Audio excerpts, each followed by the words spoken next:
மகிழ்ச்சி.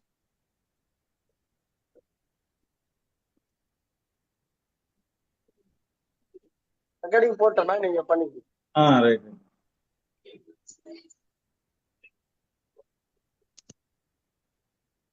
அனைவருக்கும் வணக்கம்.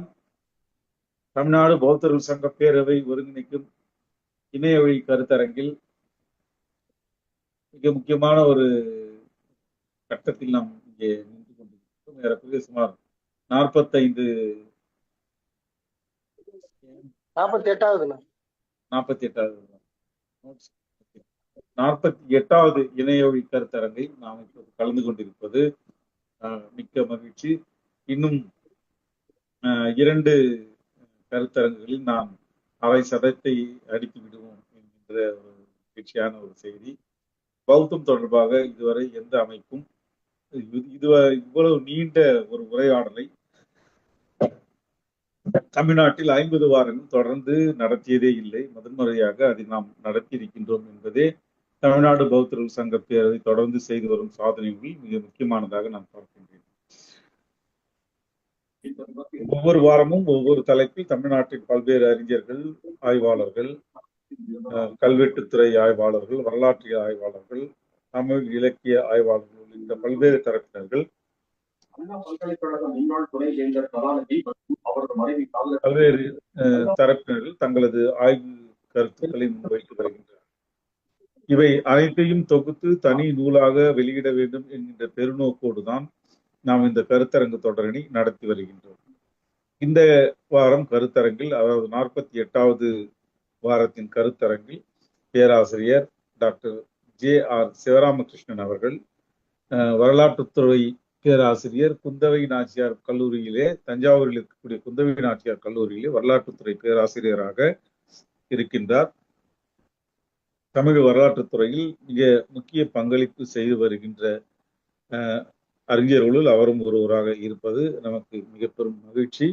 தொடர்ந்து அவர் நம்மோடு தமிழ்நாடு பௌத்தர்கள் சங்க பேரவை நடத்துகின்ற வரலாற்று கருத்தரங்கில் தொடர்ந்து நம்மோடு இணைந்து பணியாற்றி வருகின்றார் என்பதை நான் மகிழ்ச்சியோடு தெரிவித்துக் கொள்வது மட்டுமின்றி அவருக்கு நமது பேரவையின் சார்பிலே நன்றியையும் பாராட்டுக்களையும் நான் தெரிவித்துக் கொள்கின்றேன்.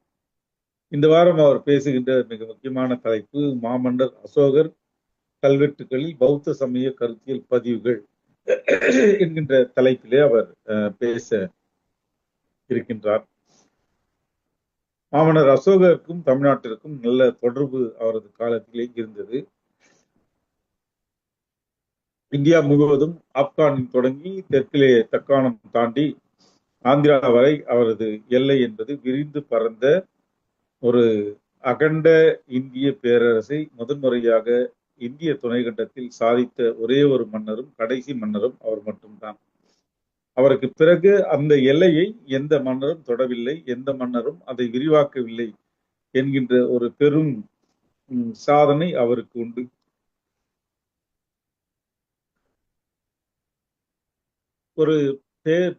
ஒரு பேரரசராக, அதாவது சாம்ராட் என்கின்ற சிறப்பு தகுதிக்குரிய ஒரே மன்னராக மாமன்னர் அசோகர் மட்டும்தான் இருந்தார்.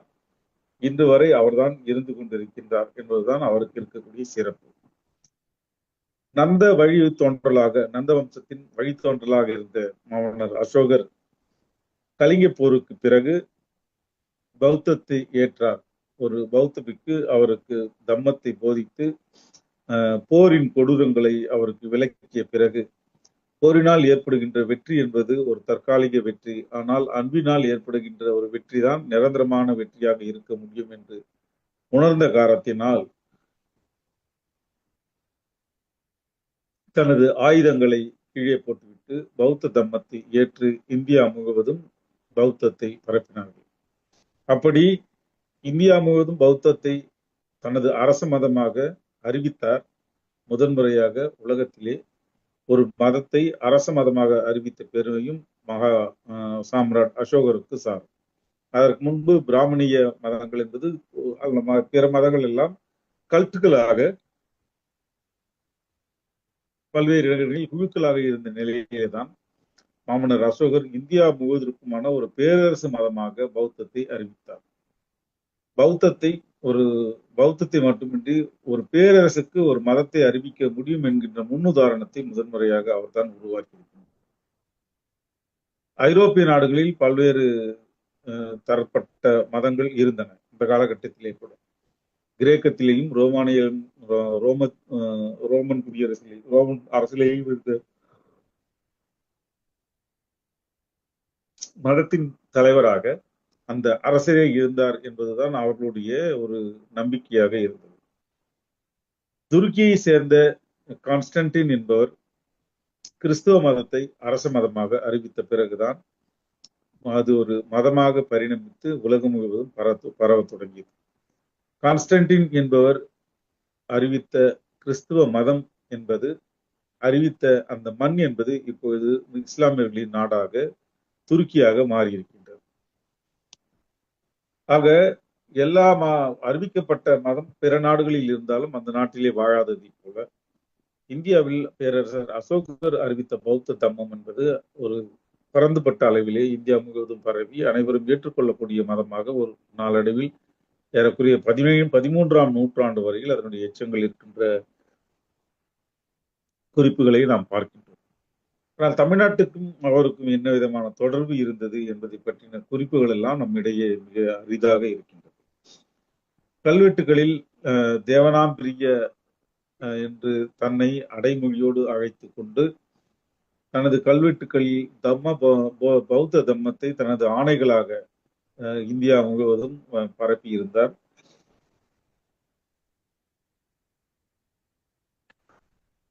அவரது அந்த உரைகள், அந்த சாசனங்கள், அசோகரின் சாசனங்கள் இன்றளவும் இந்தியாவை கட்டமைத்த நவீன இந்தியா, இப்போது நாம் பார்க்கின்ற இந்தியாவை கட்டமைத்து கொடுத்த ஒரு பண்டைய சான்றுகளாக நாம் பார்க்கின்றோம். அசோகர் என்கின்ற ஒரு மாமன்னர் மட்டும் இல்லாமல் போயிருந்தால் இன்றைக்கு இவ்வளவு பெரிய துணை கண்டம் ஒரு நாடாக அடையாளப்படுத்தப்படுவதற்கான வாய்ப்பே உருவாகாமல் போயிருக்கும் என்பதுதான் நிதர்சனமான ஒன்று. அந்த மாமன்னர் அசோகர் தமிழ்நாட்டின் மீது படையெடுக்கவே இல்லை. அதற்கு காரணம் ஏற்கனவே அவரது காலத்தில் இங்கே தம்மம் மேலோங்கி இருந்த காரணத்தினால், பௌத்த மதம் வலுவாக இருந்த காரணத்தினால் அவருக்கு போரெடுத்து இங்கே இந்த மக்களை அடிமைப்படுத்த வேண்டும் என்கின்ற அவசியம் அவருக்கு தோன்றவில்லை. எனவே இந்திரபிரஸ்தத்திலிருந்து, இந்திரபிரஸ்தம் என்றால் தற்காலம் இருக்கின்ற தில்லி, பழைய தில்லி, அந்த தில்லியிலிருந்து வேலூர் வரையிலே ஒரு மிகப்பெரிய ராஜ பாட்டை என்று சொல்லக்கூடிய ஒரு அரச வழியை அவர் உருவாக்கினார். குறிப்பாக அந்த அரச வழிக்கு வணிக வழி என்று பெயர். அசோகருடைய எப்படி சீனாவுக்கும் இந்தியாவுக்குமான பாதை சில்க் ரூட் என்று அழைக்கின்றோமோ அதுபோல இந்த அசோகரின் பாதை டெல்லியில இருந்து வேலூர் வரையிலே அமைக்கப்பட்டது. இருமருங்கிலும், அந்த பாதையின் இருமருங்கிலும் மரங்களை நட்டார், அன்னசத்திரங்களை கட்டினார் என்றெல்லாம் நீங்கள் வரலாற்றிலே படித்திருக்கலாம். இப்படி இந்த ஒரு பாதையை அமைத்ததின் மூலமாக இந்தியாவை வணிக ரீதியாக அவர் ஒருங்கிணைத்தார். அதே போல அதே சமயத்தில் வணிக ரீதியாக மட்டுமின்றி தம்மத்தின் மூலமாகவும், ஒரு தம்ம பாதை என்று கூட சொல்லலாம், அந்த பாதையை அமைத்ததின் மூலமாக ஒரு ஒற்றை இந்தியாவை அவர் உருவாக்கி சாதித்தார். வேலூரிலே அந்த பாதை முடிகின்ற இடத்திலே ஒரு மிகப்பெரிய கோயிலை, விகாரையும் சேர்த்து கட்டினார். அந்த கோயிலுக்கு பெயர் வினயலங்கார விகாரை என்கின்ற பெயர். ஒரு மிகப்பெரிய கோபுரத்தை கட்டியது மட்டுமின்றி வேலூரிலே மிகப்பெரிய ஸ்தூபியையும் அவர் நிறுவினார் என்று பண்டிதர் அயோத்திதாசர் தன்னுடைய வரலாற்று குறிப்புகளிலே தெரிவித்திருக்கின்றார். எனவே அசோகருடைய கல்வெட்டுகள் தமிழ்நாட்டிலேயும் இருந்தன என்பதற்கான சான்று வேலூரிலே இருந்த அந்த வினயலங்கார விகாரையின் இருந்திருக்கலாம். அது அந்த விகாரை என்பது பிற்காலத்திலே மத சண்டைகளில் முழுமையாக அழிக்கப்பட்டு அவரது தூண்கள் எல்லாம் அடித்து நொறுக்கப்பட்டு புதைக்கப்பட்டன. காஞ்சிபுரத்திலே அவருக்கான தூணும் இருந்தது, அவையும் அடித்து நொறுக்கப்பட்டு மண்ணிலே புதைக்கப்பட்டன என்கின்ற வேதனையான வரலாற்று குறிப்புகளை எல்லாம் நாம் பார்க்கின்றோம். எனவே இந்த இரண்டு தொகுப்புகள், இரண்டு குறிப்புகள் நமக்கு நேரடியாக கிடைக்காத காரணத்தினால் தரவுகள் மட்டும் வரலாற்று குறிப்புகளாகவே இருக்கின்றன தவிர தொல்லியல் சான்றுகள் நமக்கு கிடைக்கவில்லை. எனவே நாம் வேறு வழியில் பௌத்த அசோகருக்கும் தமிழ்நாட்டிற்குமான தொடர்பை நாம் பார்க்க வேண்டிய அவசியம் இருக்கின்றது. பௌத்த அசோக பேரரசு சிதைந்த பிறகு அவரோடு பின்னணியிலே இருந்து வேலை செய்திருந்த படையணிகள் எல்லாம் திருப்பதி பக்கமாக ஒதுங்கி அவர்கள் மூலமாக ஒரு குழுவாக அவர்கள் ஒருங்கிணைந்து பிற்காலத்தில் பல்லவ பேரரசை உருவாக்கினார்கள் என்கின்ற குறிப்பையும் நான் படித்த நினைவிருக்கின்றது எனக்கு. எனவே அசோகரின் வழித்தோன்றல்கள் பல்லவ பேரரசு அல்ல, களப்பிரர்கள் பேரரசை உருவாக்கினார்கள் என்கின்ற குறிப்பையும் நான் படித்திருக்கிறேன். இந்த களப்பிரர்கள் ஆட்சி கூட அசோகரின் நீட்சிதான் என்று அந்த வரலாற்று ஆய்வு சொன்னது. இவையெல்லாம் இன்னும் நாம் நிரூபிக்க வேண்டிய நிலையிலே இருக்கின்றோம். சிறு சிறு குறிப்புகளாக கிடைத்தவற்றை எல்லாம் நமக்கு கராரான தொல்லியல் ஆவணங்கள் கிடைத்தால் மட்டுமே இவற்றை எல்லாம் சாதிக்க முடியும்.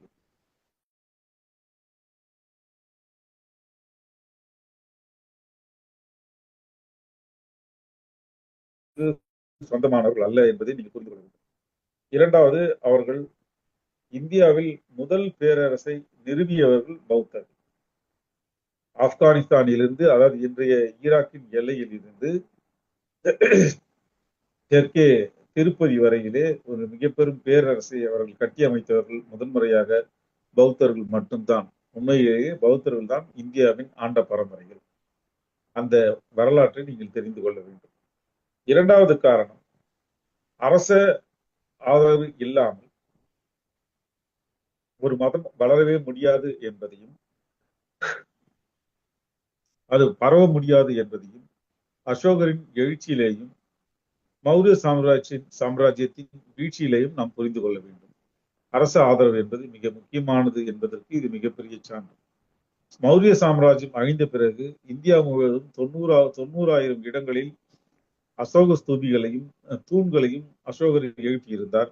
அவை எல்லாம் அத்தனையும் ஒன்று கூட விடாமல் ஏறக்குறைய 100% அனைத்து தூண்களையும் அடித்து நொறுக்கி அவற்றை யானைகளை வைத்து கட்டி இழுத்து தரையிலே மிகப்பெரிய பள்ளத்தை தோண்டி அதிலே புதைத்தார்கள் என்கின்ற வரலாற்று ஆய்வுகள் எல்லாம் தற்போது வெளியே வந்திருக்கின்றன. எனவே ஒரு மாபெரும் மதமாக இருந்த பௌத்தம், மாபெரும் அரசின் மதமாக இருந்த பௌத்தம் படிப்படியாக தனது வீழ்ச்சியை சந்தித்தது என்றால் அதற்கான காரணம் என்பது பார்ப்பனியத்தின் எழுச்சி மட்டுமல்ல, அந்த மதத்தை பின்பற்றியவர்கள் அந்த மதத்தை விட்டு படிப்படியாக விலகியதும் ஒரு காரணம். இப்பொழுது இருக்கக்கூடிய பௌத்தர்கள் என்ன புரிந்து கொள்ள வேண்டும் இந்த குறிப்புகளில் இருந்து என்றால், அதிகாரம் இல்லாமல் பௌத்தத்தை உங்களால் மீண்டும் கட்டி எழுப்புவது மிக கடினம். இரண்டாவது, ஒரு மதமாக வாழ்வதற்கான ஒரு சங்கல்பத்தை பௌத்தர்கள் தங்களுக்குள் உருவாக்கி கொள்ள வேண்டும். எப்படி கிறிஸ்தவர்கள், இஸ்லாமியர்கள் தங்களுக்கான மதத்தை ஒரு கட்டி காப்பாற்றுவதற்கு தங்களுக்கான இடங்களை வைத்துக் கொண்டிருக்கிறார்களோ, அதுபோல தங்களுக்கான இடங்களை வைத்துக் கொண்டு இருந்தாலும் பௌத்தர்கள் தங்களை ஒரு மதமாக கருதி கொள்ளாத ஒரு போக்கு என்பது மிக அதிகமாக இருக்கிறது என்பதை நீங்கள் புரிந்து கொள்ள வேண்டும். பௌத்தம் என்பது பேசுவதற்கல்ல, பௌத்தம் என்பது வாழ்வதற்கு, வாழ்க்கையில் அதை கடைபிடிப்பதற்கு. அதனால்தான் உங்களுக்கு இதை திரும்ப திரும்ப சொல்ல வேண்டியிருக்கின்றது. எனவே இங்கே டாக்டர் சிவராமகிருஷ்ணன் அவர்கள் பேசுகின்ற உரை என்பது மிக முக்கியமானது. அசோகரை தெரிந்து கொள்ளாமல் நீங்கள் பௌத்தத்தை புரிந்து கொள்வதற்கு மிக கடினம். அசோகருடைய கல்வெட்டுகளை புரிந்து கொள்ளாமல் அதை பற்றி நாம் விவாதிப்பதும் மிக கடினம். அம்பேத்கர் காலத்தில் அசோகரை பற்றின குறிப்புகள் மிக குறைவாக இருந்தன. அதனால் அவர் அசோகரை பற்றி அவர் மிக குறைவாகவே பேசியிருக்கின்றார். நாடாளுமன்றத்தில் சில இடங்களிலே அசோகருடைய குறிப்புகளை அவர் சொல்லியிருக்கின்றார். ஆனால் பிற்காலத்தில் அசோகரை பற்றின ஆவணங்கள் எல்லாம் வரும் என்கின்ற ஒரு ஆய்வுகள் எல்லாம் வரும் என்று அவர் நம்பியிருந்தாலும் கூட அசோகரின் அடையாளங்களை அரசு சின்னமாக மாற்றுவதில் அவர் வெற்றி கண்டிருக்கின்றார். குறிப்பாக தம்ம சக்கரத்தை இந்திய தேசிய கொடியின் மையத்திலே கொண்டு போய் வைத்தது புரட்சியாளர் அம்பேத்கருடைய சாதனை. இது இந்தியா முழுவதும் தம்மத்தை அரச மதமாக அசோகர் அறிவித்தார். ஆனால் மறைமுகமாக தேசிய கொடியில் தம்ம சக்கரத்தை பொறித்ததின் மூலமாக அம்பேத்கர் இந்தியாவை தம்ம மதமாக, பௌத்த மதமாக அறிவித்திருக்கின்றார். இரண்டாவது, இந்திய அரசின் சின்னமாக 4 முனை கொண்ட, 4 தலைகளை கொண்ட, 4 பக்கமாக 4 திசைக்கு ஒன்றாக இருக்கக்கூடிய சிங்கத்தை அரச மதமாக அவர் அறிவித்தார். அரச சின்னமாக அவர் கொண்டு வந்தார். So, இந்தியாவின் அரசு சின்னமாக அந்த அந்த சாரநாத்தில் இருக்கக்கூடிய அந்த சிம்மத்துவமும் இந்தியாவின் தேசிய கொடியிலே தம்ம சக்கரமும் பொறித்ததின் மூலமாக 2500 ஆண்டுகளுக்கு முன்பு இருந்த அசோகரை மீண்டும் புரட்சியாளர் அம்பேத்கர் உயிர்ப்பித்து இந்தியாவிற்கான ஒரு மதமாக அதை அறிவித்தார். இந்த சாதனை எல்லாம் சாதாரணமாக வந்திருக்கக்கூடிய சாதனை அல்ல. சனாதன சக்திகள் 100% அழுத்திக் கொண்டிருந்த அந்த நிலையிலே கூட இதை சாதித்திருக்கிறார் என்பதை நீங்கள் புரிந்து கொள்ள வேண்டும். அப்படியானால் அம்பேத்கர் அசோகரை புரிந்து கொண்ட விதத்தை நேரடியாக நீங்க புரிந்து கொள்ள வேண்டும். அம்பேத்கர் நாங்களெல்லாம் அம்பேத்கரிஸ்ட் என்று சொல்வதால் மட்டும் போதாது. அசோகர் என்னது எங்க பாட்டை முப்பாட்டை என்று பீற்றிக் கொள்வதால் மட்டும் எதுவும் நடந்து விடாது. உண்மையாக நீங்கள் அசோகரை தெரிந்து கொள்ள வேண்டும்.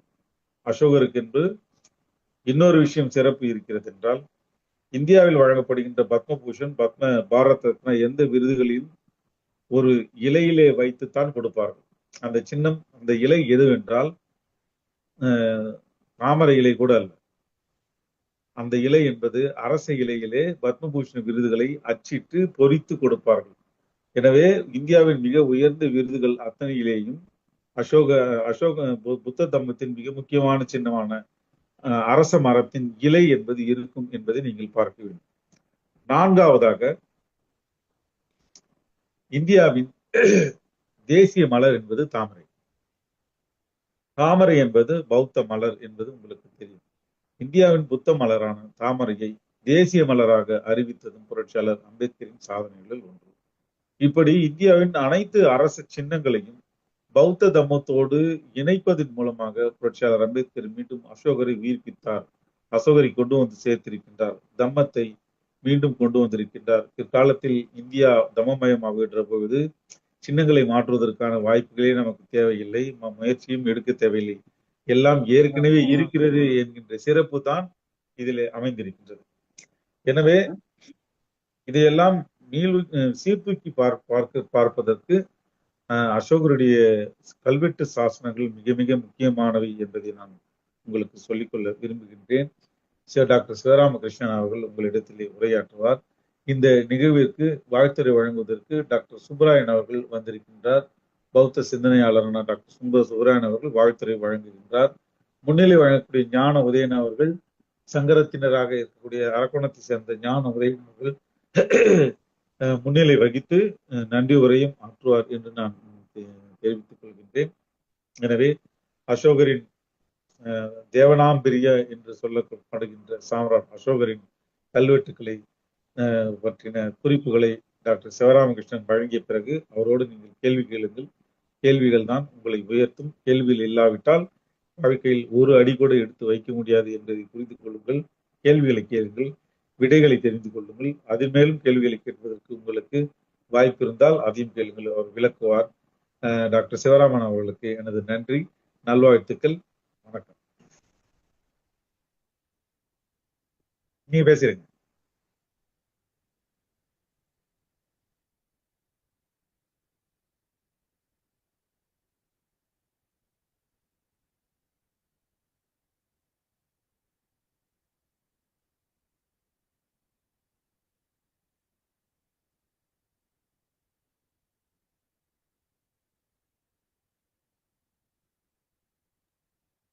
அட்மிட் பண்ணுங்க.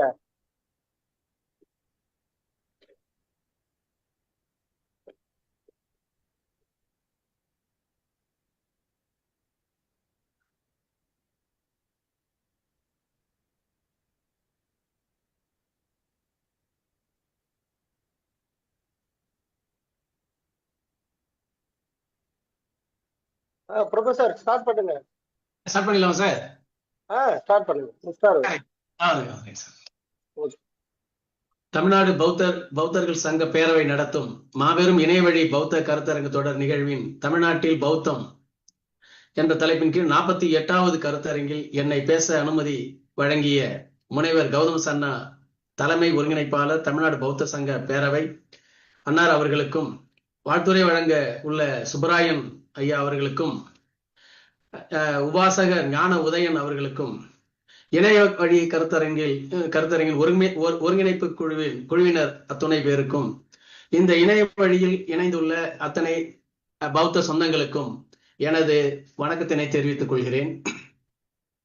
இன்றைய நிகழ்வில் மாமன்னர் அசோகர் கல்வெட்டுகளில் பௌத்த சமய கருத்தியல் பதிவுகள் என்ற தலைப்பில் உங்களோடு அசோகருடைய கல்வெட்டுகளை பற்றிய ஏறக்குறைய ஒரு 15 ஆண்டு காலம் ஆய்வு செய்து வரக்கூடிய நான் அறிந்த சில விடயங்களை உங்களோடு பகிர்ந்து கொள்வதில் பெருமை கொள்கிறேன். மாமன்னர் அசோகர் புத்த மதத்தை தழுவதற்கு முன்பாக அவர் ஒரு சண்ட அசோகனாக தன்னை முன்னிலை நிறுத்தி கொண்டு அரசாட்சி செய்தார். ஒரு கொடுங்கோல் மன்னனாக திகழ்ந்தவர் அப்படி என்பதையும் அவர் பதிவு செய்கிறார். சண்ட அசோகா அப்படின்னு தான் அவருக்கு பெயரே. ஆனால் கலிங்க போருக்கு பிறகு அசோகர் தன்னை தம்ம அசோகனாக இந்த உலகிற்கு தன்னை அறிமுகம் செய்து கொள்கிறார்.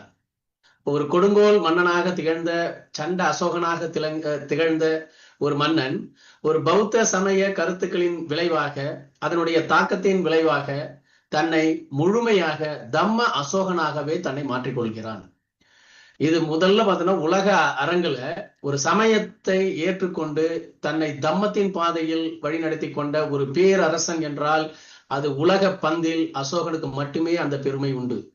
ஏனென்றால் ஒரு நினைக்க முடியாத ஒரு சமயமாக திகழ்ந்த பௌத்த சமயம், அதனுடைய கருத்துக்கள், புத்தர் விதைத்து சென்ற அந்த கருத்துக்கள், அந்த அறக்கருத்துக்கள் ஒரு மனிதனை அரசியலனாக மாற்றி ஒரு அகண்ட பாரதம் தேசத்தை உருவாக்கி அதில் அரசோற்றிய ஒரு மாமன்னனாக அசோகர் திகழ்ந்தார்.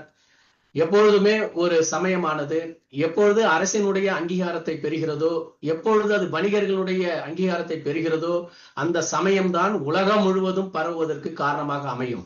அந்த அடிப்படையில் அசோக சக்கரவர்த்தியே தன்னை பௌத்த சமயத்தினுடைய தலைவராகவும் அதனுடைய தலைமை பீடாதிபதியாகவும் திகழ்ந்ததன் விளைவாக அவர் இந்த பௌத்த சமயத்தை தன்னுடைய அரசினுடைய எல்லைகள் வரை கொண்டு சென்றார். அதோடு மட்டுமல்ல, அன்று எல்லைப்புறத்தில் இருந்த தேசங்கள் வரையிலும் இந்த புத்த சமய கருத்துக்கள் விதைக்கப்பட்டன. இது குறிப்பாக பார்த்தோமையானால் இன்றைக்கு இருக்கக்கூடிய கலிங்க தேசம் வரையில், ஏறக்குறைய இன்றைக்கு இருக்கக்கூடிய ஆந்திர பிரதேசம் வரையில் இன்றைக்கு அசோகருடைய ஆட்சியின் கீழ் இருந்தாலும் மட்டும் கிடையாது. அவர் முழு நேர பௌத்த சமய துறவியாகவே தன்னை அந்த ஐடென்டி பண்ணிக்கிறார், சொல்லிக்கிறார் அவர் தன்னை. அந்த அளவிற்கு பார்த்தோம்னா நமக்கு தெரியும், அவர் வாழ்நாளில் செய்த முதல் போரும் கலிங்க போர் தான், இறுதி போரும் அந்த கலிங்க போர் தான். தன் வாழ்நாளில் அடுத்த படையெடுப்பும் மேற்கொள்ளவில்லை. அவர் படைகளை கலைத்தார். படையே கிடையாது. படையில் பணிபுரிந்தவர்கள் அத்தனை பேரும் தர்ம மகா மாத்திரர்களாக மாத்துறாரு. போங்க, ஊராக சென்று பௌத்த சமயத்தினுடைய அற கருத்துக்களை மக்களிடம் கொண்டு சேருங்கள், தூர தேசம் வரை செல்லுங்கள், உலகம் முழுவதும் அனுப்புகிறார். அந்த அளவிற்கு தன்னுடைய பௌத்த சமயத்தினுடைய கருத்துக்களால் ஆட்கொள்ளப்பட்ட அசோக சக்கரவர்த்தி புத்த சமயத்தினுடைய அதிபதியாகவும் மாமன்னராகவும் திகழ்ந்தவர்.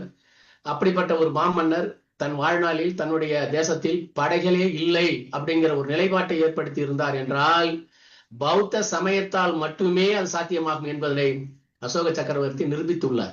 எனவே இன்றைக்கு உலகத்தில் பார்த்தோம்னாக்க இந்திய தேசமாக இருந்தாலும் கல்விக்கு செலவிடுவதை விட போர் தளவாட கருவிகளுக்கு அதிக செலவு செய்யக்கூடிய காலகட்டத்தில் நாம் திகழ்ந்து வருகிறோம். ஆனால் இன்றையிலிருந்து 2300 ஆண்டுகளுக்கு முன்பாக இதே இந்த பாரத தேசத்தில் வாழ்ந்த ஒரு மாமன்னன் ஒரே ஒரு பைசாவை கூட இராணுவத்திற்காக செலவு பண்ணுவதை நிப்பாட்டி விட்டு அறக்கருத்துக்களை கொண்டு மக்களிடம் செல்லக்கூடிய அந்த சீலர்களுக்கு அந்த செலவை செய்தார். அதன் விளைவாக தான் பாரத தேசம் புத்த தேசமாக மாற்றப்பட்டதை நாம் பார்க்கிறோம். அப்படிப்பட்ட ஒரு மன்னருடைய பெருமைகள், அவர் எழுதி வைத்திருக்கிற கல்வெட்டு ஆவணங்கள் என்ன நமக்கு உரைக்கின்றன என்பதனை நான் உங்களோடு இந்த நிகழ்வின் வாயிலாக பகிர்ந்து கொள்வதில் பெருமை கொள்கிறேன்.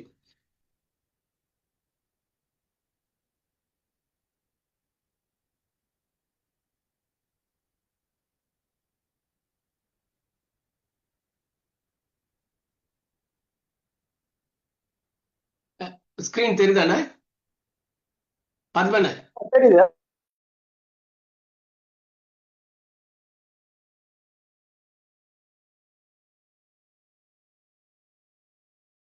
புத்தருடைய பிறப்பு நமக்கு தெரியும். கிமு 563 லூமினியில் இன்றைக்கு இருக்கக்கூடிய நேபாள தேசத்தில் அவரு பிறந்தார். புத்த பிரான் அப்படிங்கிறது அவருடைய பெயர். சித்தார்த்தர், அதெல்லாம் நமக்கு அந்த புத்தருடைய வாழ்வியல் போதனைகள், நமக்கு அவருடைய வாழ்க்கை வரலாறு முழுமையாக தெரியும்.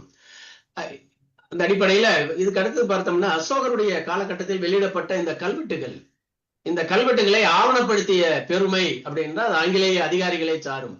இந்தியாவிற்கு வாணிகத்தினுடைய நிமித்தமாக வருகை புரிந்துள்ள ஆங்கிலேய அதிகாரிகள் வெறும் வாணிபம் மட்டுமே அவங்களுடைய பணியாக இல்லாமல் ஆங்கிலேய அதிகாரிகள் அந்த கிழக்கிந்திய கம்பெனியில் பணியாற்றிய அதிகாரிகளும் நம் நாட்டில் இருக்கக்கூடிய இந்த வரலாற்று பதிவுகளாக திகழக்கூடிய இந்த கல்வெட்டுகளை வாசிப்பதில் அவர்கள் முனைப்பு காட்டினார்கள்.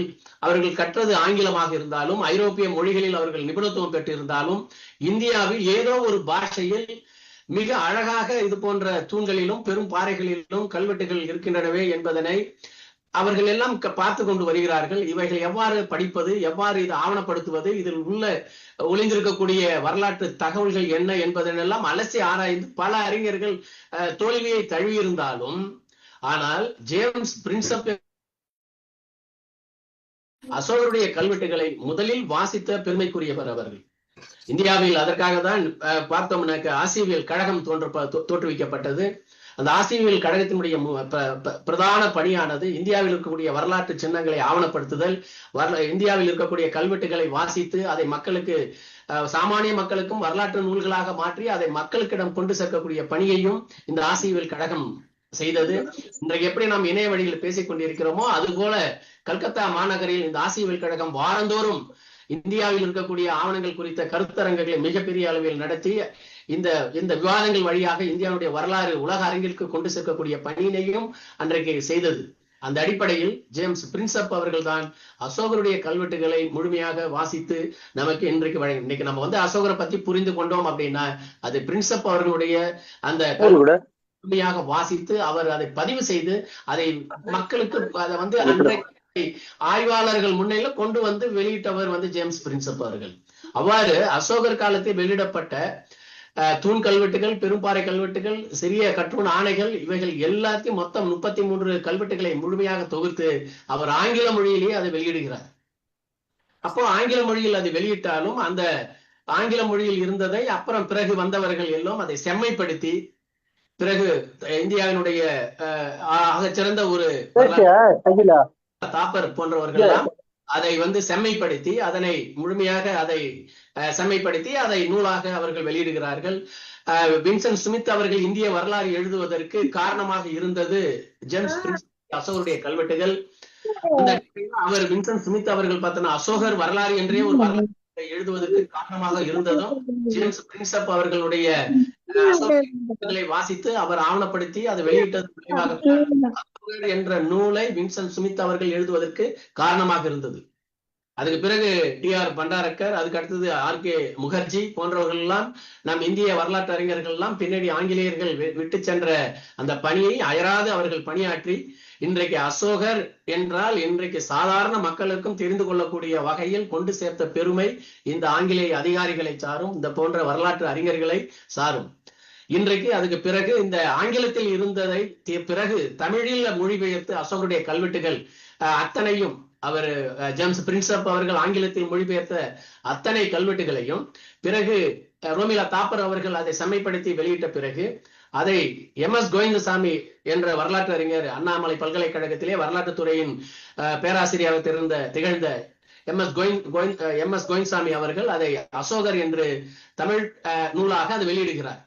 அதுலதான் இன்றைக்கு நமக்கு இந்த ஜேம்ஸ் பிரின்சப்பனுடைய கல்வெட்டுகள் செம்மைப்படுத்தப்பட்டு இன்றைக்கு தமிழ்ல ஒரு நூலாக நமக்கு கிடைத்து அசோகரை தமிழர்களும் புரிந்து கொள்ள வேண்டும், தமிழ் படித்த நல்லுலகமும் அசோகரை புரிந்து கொள்ள வேண்டும் என்ற காரணத்தின் அடிப்படையிலே அந்த பணியினை எம்.எஸ். கோவிந்தசாமி அவர்கள் செய்து அந்த நூலாக வெளியிட்டார்கள். அந்த நூலின் அடிப்படையில் தான் நாம் அசோகரை இந்தியாவில் இருக்கக்கூடிய அனைத்து மொழி பேசக்கூடிய மக்களும் இனத்தவர்களும் புரிந்து கொள்வதற்கு இது ஒரு காரணமாக இருந்தது. அந்த அடிப்படையில இந்த அசோகருடைய கல்வெட்டுகளை நாம் வாசிக்கணும் அப்படின்னா இப்ப இன்னைக்கு இருக்கக்கூடிய தமிழ்ல படிக்கணும் அப்படின்னா இன்னைக்கு எம்.எஸ். கோவிந்தசாமி அவர்கள் எழுதிய அந்த நூல் அசோகர் என்கின்ற அந்த நூலானது நமக்கு பேர் உதவி புரிகிறது. வின்சென்ட் ஸ்மித் அவர்களுடைய நூலும் ஆங்கில நூல் இப்பொழுது தமிழ்ல மொழிபெயர்க்கப்பட்டு இன்றைக்கு கிடைக்கிறது. இது போன்ற நூல்களை நாம் வாசிக்க வேண்டும். அப்பொழுதுதான் அசோகரை நாம் புரிந்து கொள்ள வேண்டும். புத்தரை புரிந்து கொள்ள வேண்டும் என்றால் அசோகரை புரிந்து கொண்டால்தான் நாம் புத்தரை முழுமையாக புரிந்து கொள்ள வேண்டும். அந்த அடிப்படையில நாம் இந்த நூல்களை வாசிக்க வேண்டும். வாசித்தால்தான் அசோகரை நாம் புரிந்து கொள்ள வேண்டும். அசோகரை புரிந்து கொண்டால்தான் நாம் அனைவரும் ஒழுக்க சீலர்களாக, நன்னெறியாளர்களாக, ஆகச்சிறந்த நிர்வாகிகளாக நாம் திகழ முடியும். அதை நடத்தி காட்டியவர் அசோக சக்கரவர்த்தி. அவர் கிமு 304 பிறந்தார். அவர் கிமு 269 அரியணை ஏறினார். ஆரம்ப காலத்தில் இவரை பத்தி சொல்லுகின்ற போதே சண்டா அசோகா என்றுதான் இவரை குறிப்பிடுகிறது ஆவணங்கள். அந்த அடிப்படையில எப்பவும் நான் சொல்லுவேன் அடிக்கடி, இன்றைக்கு இருக்கக்கூடிய அந்த மகத தேசம் என்பது இந்தியாவினுடைய முழுபெரும் தேசமாக விளங்கிய மகத தேசம் தான் ரேஷனலிஸ்ட் வாதிகள் பிறந்த பூமி. அது பகுத்தறிவாத சிந்தனைகளினுடைய ஊற்றுக்கண்ணாக திகழ்ந்தது எது என்றால் அது மகத தேசம்தான். மகத தேசத்தில் நிகழ்ந்தது அத்தனையும் இன்றைக்கும் நம்ம உலக இந்தியாவில் நாம் பரவலாக அதை பேசிக் கொண்டிருக்கிறோம். புரியுங்களா? இன்றைக்கு எடுத்தோமே என்றால் பகுத்தறிவாதம் அங்கதான் தோன்றியது. சமய சீர்திருத்தவாதம் மகதத்தில் பிறந்ததுதான். அதுக்கு அடுத்தது முதல் கலப்பு திருமணம் தோன்றியது, நிகழ்த்தப்பட்டது மகத தேசத்தில் தான். இது போன்ற அனைத்துமே ஒரு ஒரு ஒரு ஒரு ஆகச்சிறந்த சிந்தனையாளர்களுடைய ஒரு தேசமாக திகழ்ந்த பூமி தான் மகத தேசம். அந்த மகத தேசத்தில் தான் புத்தபிரான், அந்த மகத தேசத்தில் தான் மகாவீரர், இவர்களுடைய கருத்துக்கள், சித்தாந்தங்கள் அங்கே பார்த்தோம்னா எப்படி ஏதென்ஸ்ல அறிஞர் பெருமக்கள் எல்லாம் அங்கே ஒன்று கூடி அவர்கள் விவாதித்து அந்த அரசியலை பற்றி பேசி பேசி அரசை வளர்த்தவர்கள் கிரேக்கர்கள் என்றால், இது போன்ற அறிஞர்கள் தோன்றிய மகத தேசத்தில் பேசி பேசி வளர்க்கப்பட்ட ஒரு சமயமாக, ஆகச்சிறந்த சமயம் பௌத்தம் திகழ்ந்தது. அதனாலதான் அது அறபூமியாக திகழ்ந்தது. அதனுடைய தலைமையிடமாக திகழ்ந்தது இன்றைக்கு இருக்கக்கூடிய பாட்னா, அன்றைய பாடலிபுத்திரம். எப்படி இன்னைக்கு வாட்டிகன் நகரம் கிறிஸ்துவர்களுடைய தலைமைப்பீடமாக திகழ்ந்ததோ அது போன்று அன்றைக்கு உலகினுடைய பௌத்த சமயத்தினுடைய தலைமைப்பீடமாக திகழ்ந்தது பாட்னா என்று இன்றைக்கு இருக்கக்கூடிய அன்றைய பாடலிபுத்திர நகரம். அது போல நினைத்து பார்க்க, எந்த சமயமே செய்யாத ஒரு புரட்சியை ஏற்படுத்திய ஒரு அற்புதமான ஒரு தேசமாக இந்த மகத தேசம். அந்த மகத தேசத்தில் தோன்றியவன் தான் அசோக சக்கரவர்த்தி. அவன் பின்னாளில், அவன் முன்னாளில் அவன் சண்ட அசோகனாக இருந்தாலும் அவனை ஒரு பேரரசனாக உயர்த்தியது பௌத்த சமயம். அந்த அடிப்படையில் அவருடைய கல்வெட்டுகள் மிக அற்புதமான கல்வெட்டுகள். அவருடைய அந்த பௌத்த சமய கருத்தியல் அவர் பாருங்க. அதாவது அவருடைய பார்த்தோம்னாக்க அவருடைய கருத்தியலே சகோதரத்துவம். அவருடைய கருத்தே சகோதரத்துவ கருத்து. அசோகனை மாற்றியது பார்த்தோன்னா புத்தருடைய சகோதர கருத்து. அவர் ஈர்ப்பு வலியுறுத்தி சொல்லுவாங்க கல்வெட்டுகளே. அசோகர் மானிட சீல கருத்தியலை முன்னிறுத்திய பௌத்த சமய பரவலாக்கத்தை செய்தவர் அசோக சக்கரவர்த்தி. புரியுங்களா? அந்த சகோதரத்துவம். ஒரு அரசன் அவன் பார்த்தோம்னா நம்ம உலக வரலாற்றுல நாம் பார்க்கிறோம், பல மன்னர்களை பார்த்திருக்கிறோம் உலக அரங்குல. ஆனால் எந்த மன்னருக்கும் இந்திய தேசத்தில் பார்த்தோம்னா நாம் சொல்ல மகா அலெக்சாண்டர், அதுக்கு அடுத்தது இந்திய தேசம் என்றால் மகா அசோகர் என்றுதான் அவர் அழைக்கிறோம். அந்த அளவிற்கு இதுக்கு காரணம் என்ன என்றால், அவன் போரால் உயர்ந்தவன் மகா அலெக்சாண்டர், ஆனால் தர்மத்தால் உயர்ந்தவர் என்றால் அது மாமன்னர் அசோகர். அதனால பார்த்தோம்னாக்க இந்த விடயங்கள் பார்த்தோம்னா அசோகர் ஒரு சாதாரண ஒரு மன்னர் அல்ல. அவரை நம்ம இன்றைக்கு நான் அடிக்கடி சொல்லுவேன், இந்த அசோகருடைய பாடங்களை பாடத்திட்டங்களில் கட்டாய பாடமாக ஆக்க வேண்டும் என்பதுதான் என்னுடைய நம்மளுடைய நாளும் பல இன்னைக்கு பாடத்திட்ட வரைவு குழுக்கள்ல நான் வலியுறுத்துவேன். பல பல்கலைக்கழக கல்லூரிகள் தான் செல்கின்ற பொழுது அசோகருடைய பாடத்தை கட்டாய பாடமாக நான் வைப்பதற்கான முயற்சிகள் இதெல்லாம் வலியுறுத்துவேன். காரணம் என்ன என்றால், இந்த மன்னனை புரிந்து கொண்டால்தான் மனிதனை புரிந்து கொள்ள முடியும். இந்த வரக்கூடிய இளைய சமூகம் பார்த்தோம்னாக்க நேர்மை மிக்க ஒழுக்க சீலர்களாக திகழ வேண்டும் என்றால் முதல்ல புத்தரை புரிந்து கொள்ள வேண்டும், அதுக்கு அடுத்தது அசோகரை புரிந்து கொள்ள வேண்டும். இந்த ரெண்டு பேரையும் புரிந்துகிட்டோம்னாக்க இன்னைக்கு எந்த சிக்கலும் நாட்டில் ஏற்படாது. அதை நிகழ்த்தி காட்டிய பெருமை, அதை வெற்றி கண்ட மன்னன் அப்படின்னா நம்ம அசோகரை சொல்றோம். அப்படிப்பட்ட மன்னன்.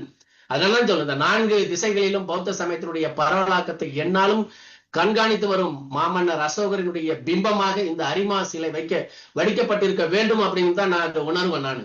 நான் இந்த கல்கத்தா அருங்காட்சியகத்துல நான் இந்த வைக்கக்கூடிய இந்த 4 முக அந்த சிங்கத்தினுடைய தூணை நான் பார்த்தேன். அதே மாதிரி டெல்லி நேஷனல் மியூசியத்திலேயும் இருக்கு இது போன்ற அந்த புத்தருடைய அந்த 4 அரிமாக்களினுடைய சிற்பமானது. இந்த சிற்பங்களை நான் பார்க்கின்ற பொழுது எல்லாம் எனக்கு இதுதான் தோன்றும், பௌத்த சமயத்தினுடைய பரவலாக்கத்தை என்னாலும் கண்காணித்து வரும் மாமன்னர் அசோகருடைய பிம்பமாக நான் அதை பார்ப்பேன். அந்த அளவிற்கு பார்த்தோம்னா 4 திசைகளிலும் இந்த சமயத்தை கொண்டு சென்றார். நினைச்சு எதிர்ப்பு கிடையாது எங்கேயுமே. இப்ப நாம் பார்க்கலாம், நம்ம ஐரோப்பிய வரலாறு சிலுவை போர்கள் படிப்போம். அங்கே கிறிஸ்துவத்திற்கும் இஸ்லாமியருக்கும் பார்த்தோம்னா இடையே பார்த்தோம்னா அந்த கருத்தியல் மோதல்கள் இருந்தன. ஆனால் பௌத்த சமயம் எங்கெல்லாம் அசோகரால் கொண்டு செல்லப்பட்டதோ அத்தனை இடங்களிலும் பார்த்தோம்னா வரவேற்பு தான் இருந்தது ஒழிய எங்கேயும் எதிர்ப்பு கிடையாது அந்த காலகட்டத்தில். அப்போ ஒரு ஒரு இந்த சமயத்தை ஒரு பரவலாக்க சமயமாக கொண்டு சென்றவன் அசோகர். இதை தன்னுடைய கல்வெட்டுகள் அத்தனையும் பதிவு பண்றான். எந்தெந்த நாடுகளுக்கெல்லாம் நான் கொண்டு சென்றேங்கிறதெல்லாம் சொல்றான். அதை விட பெரிய வேடிக்கை, தன் மகளையும் சமய போதர்களாக மாத்துறான் அசோகர். புரியுங்களா? இன்னைக்கு நாம் பார்க்கலாம், அவருடைய மாமன்னன் அசோகர், அவருடைய மகனும் மகளும் அவங்க பார்த்தோம்னா சொகுசான வாழ்க்கை வாழலாம், சுகபோக வாழ்க்கை வாழலாம், அரண்மனை வாழ்க்கை, அரண்மனை விசுவாசிகளாக அவர்கள் வாழ்ந்து கொண்டிருக்கலாம். ஆனால் அதை அவன் உணரவில்லை. தன்னுடைய மகன், தன்னுடைய மகள், ரெண்டு பேருமே பார்த்தோம்னாக்க இந்த புத்த சமய அறக்கருத்துக்களை கொண்டு சேர்க்கக்கூடிய பணியினை நாம் பார்க்கிறோம். அதனாலதான் இன்னைக்கு இலங்கை வரையில் புத்த சமயம் பரவி இருக்கிறது என்றால், அன்றைக்கே அசோகருடைய வாரிசுகள் அங்கு சென்று அந்த புத்த சமய கருத்துக்களை அவர்கள் பரவுவதற்கு காரணமாக இருந்தார்கள். நினைச்சு பாருங்க, தன் மகன், தன்னுடைய அசோகன் இருக்கிறார் என்றால் அதுக்கடுத்து தன்னுடைய மகன் அரசாட்சி செய்ய வேண்டும் என்றுதான் மன்னர்கள் நினைப்பார்கள். ஆனால் அவன் உணர்வே இல்லை. அவன் அசோகர் தன்னுடைய மகன், தன்னுடைய மகளையுமே அவங்க அந்த பணிக்கு நாம் பார்க்கிறோம். மாமன்னருடைய அசோகருடைய காலகட்டத்துல 13ஆம் பாறை கல்வெட்டின் படி பார்த்தோம்னா, தர்மத்தால் வெல்லப்பட்ட நிலப்பகுதி அப்படின்னு பார்த்தோம்னாக்க, நீங்க பாருங்க, இந்த பக்கம் பார்த்தோம்னா அலெக்சாண்டருடைய இந்த ஆன்டிகோஸ் தேசம் வரையில், இன்னைக்கு இருக்கக்கூடிய இந்த ஒட்டுமொத்த கிரேக்க தேசம் வரையில இன்னைக்கு பௌத்த சமயம் பரவி இருந்திருக்கதான் பார்க்கிறோம். அதே மாதிரி அங்க மக்காஸ், அதுக்கு அடுத்து தாலமினுடைய தேசம், இன்னைக்கு இருக்கக்கூடிய எகிப்து, செங்கடல் பகுதிகள், ஒட்டுமொத்த கீழ்த்திசை இந்தியாவிலிருந்து, கீழ்த்திசை நாடுகளில் இருந்து மேற்கு திசையில் இருக்கக்கூடிய நாடுகள் வரையில ஒட்டுமொத்த ஒரு கண்டத்தினுடைய ஏறக்குறைய அந்த உலக பந்தில் இருக்கக்கூடிய கிட்டத்தட்ட ஒரு 75 விழுக்காடு இருக்கக்கூடிய நிலப்பகுதிகளில் புத்த சமயத்தை கொண்டு சென்ற பெருமை அசோக். இந்த தேசங்கள்ல தான் இன்னைக்கு மக்கள் வாழ்ந்துட்டு இருந்தாங்க. ஏன் சார் இங்கிலாந்துக்கு போகல, ஏன் சார் அமெரிக்காவுக்கு போகலன்னா, அப்பெல்லாம் அங்க மக்களே கிடையாது அந்த காலகட்டத்தில் அங்க. எனவேதான் இதுவரையில் அந்த சமயமானது நமக்கு கொண்டு சேர்த்த பெருமை தன்னுடைய 13ஆம் பாறை கல்வெட்டுல பெருமையாக அசோகர் சொல்கிறார்.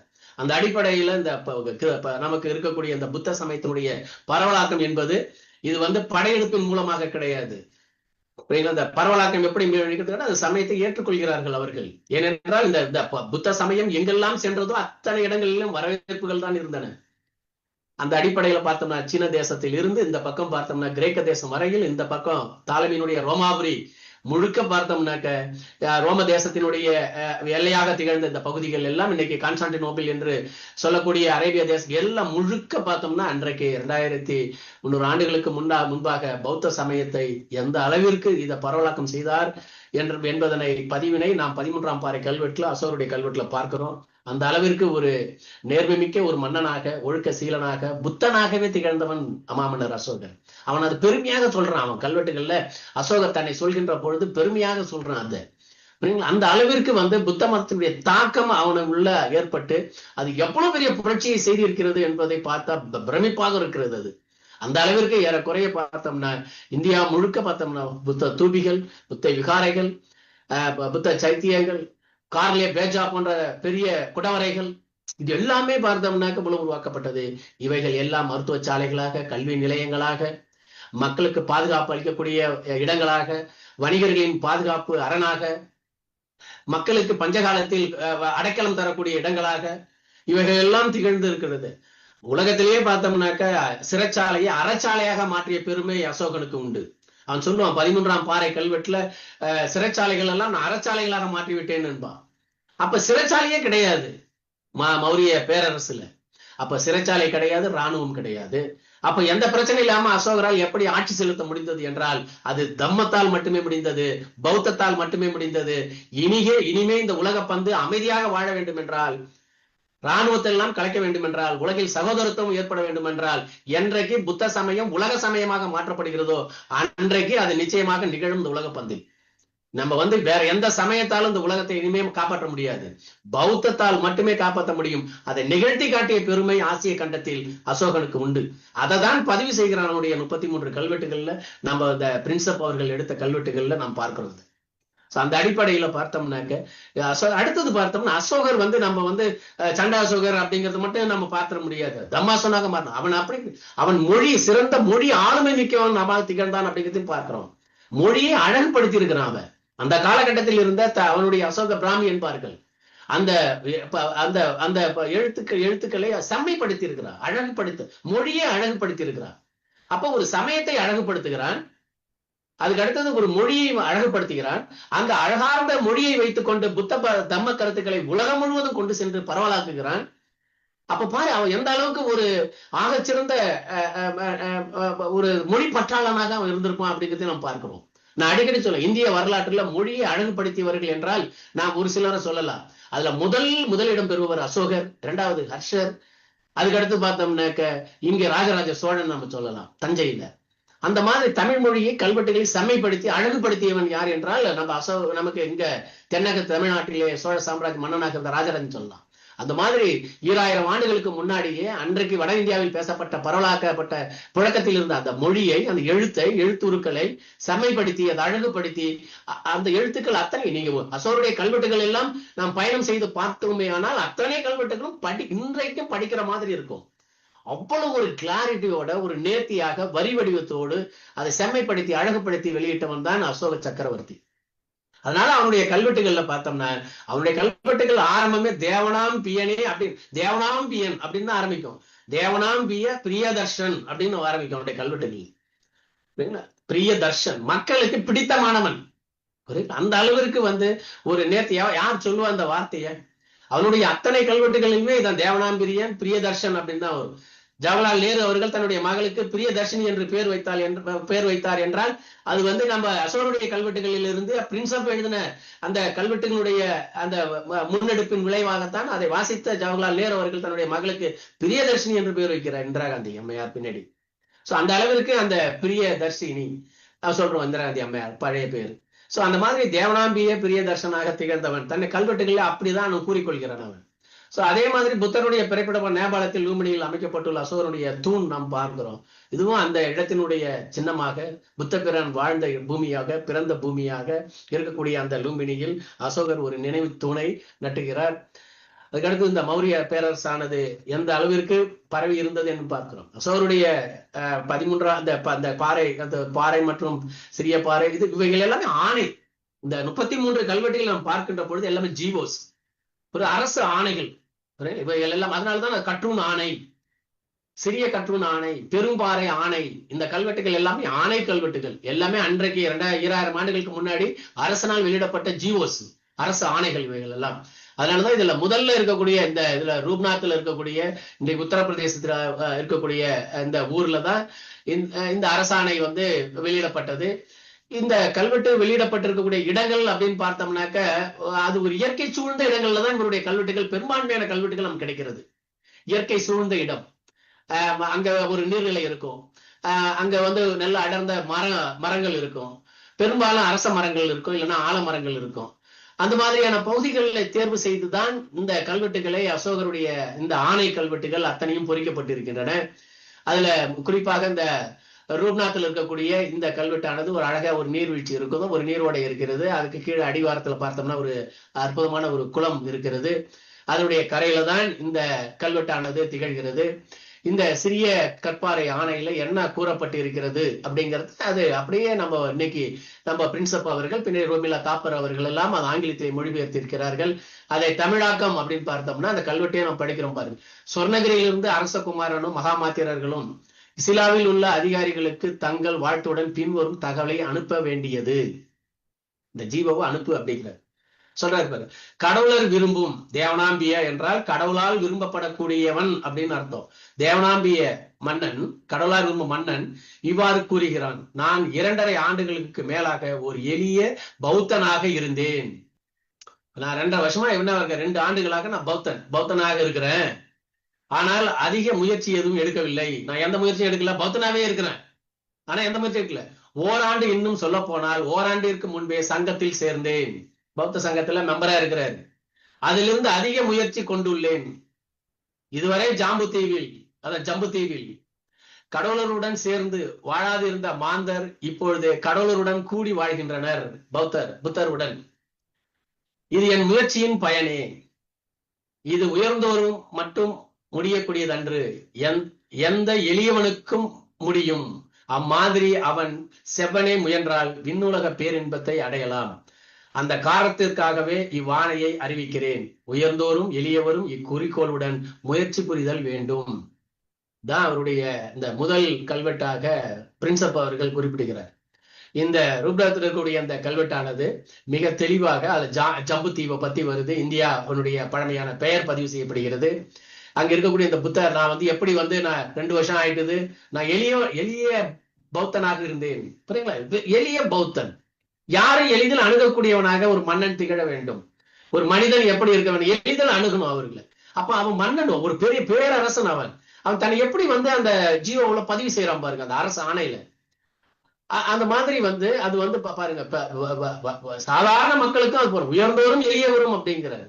சோ அந்த மாதிரி குறிக்கோளுடன் இந்த பௌத்த கருத்துக்களை எடுத்துக்கொள்ள வேண்டும் அப்படிங்கிறத தன்னுடைய அந்த சிறிய கற்பாறை ஆணையில அவர் குறிப்பிடுகிறார்.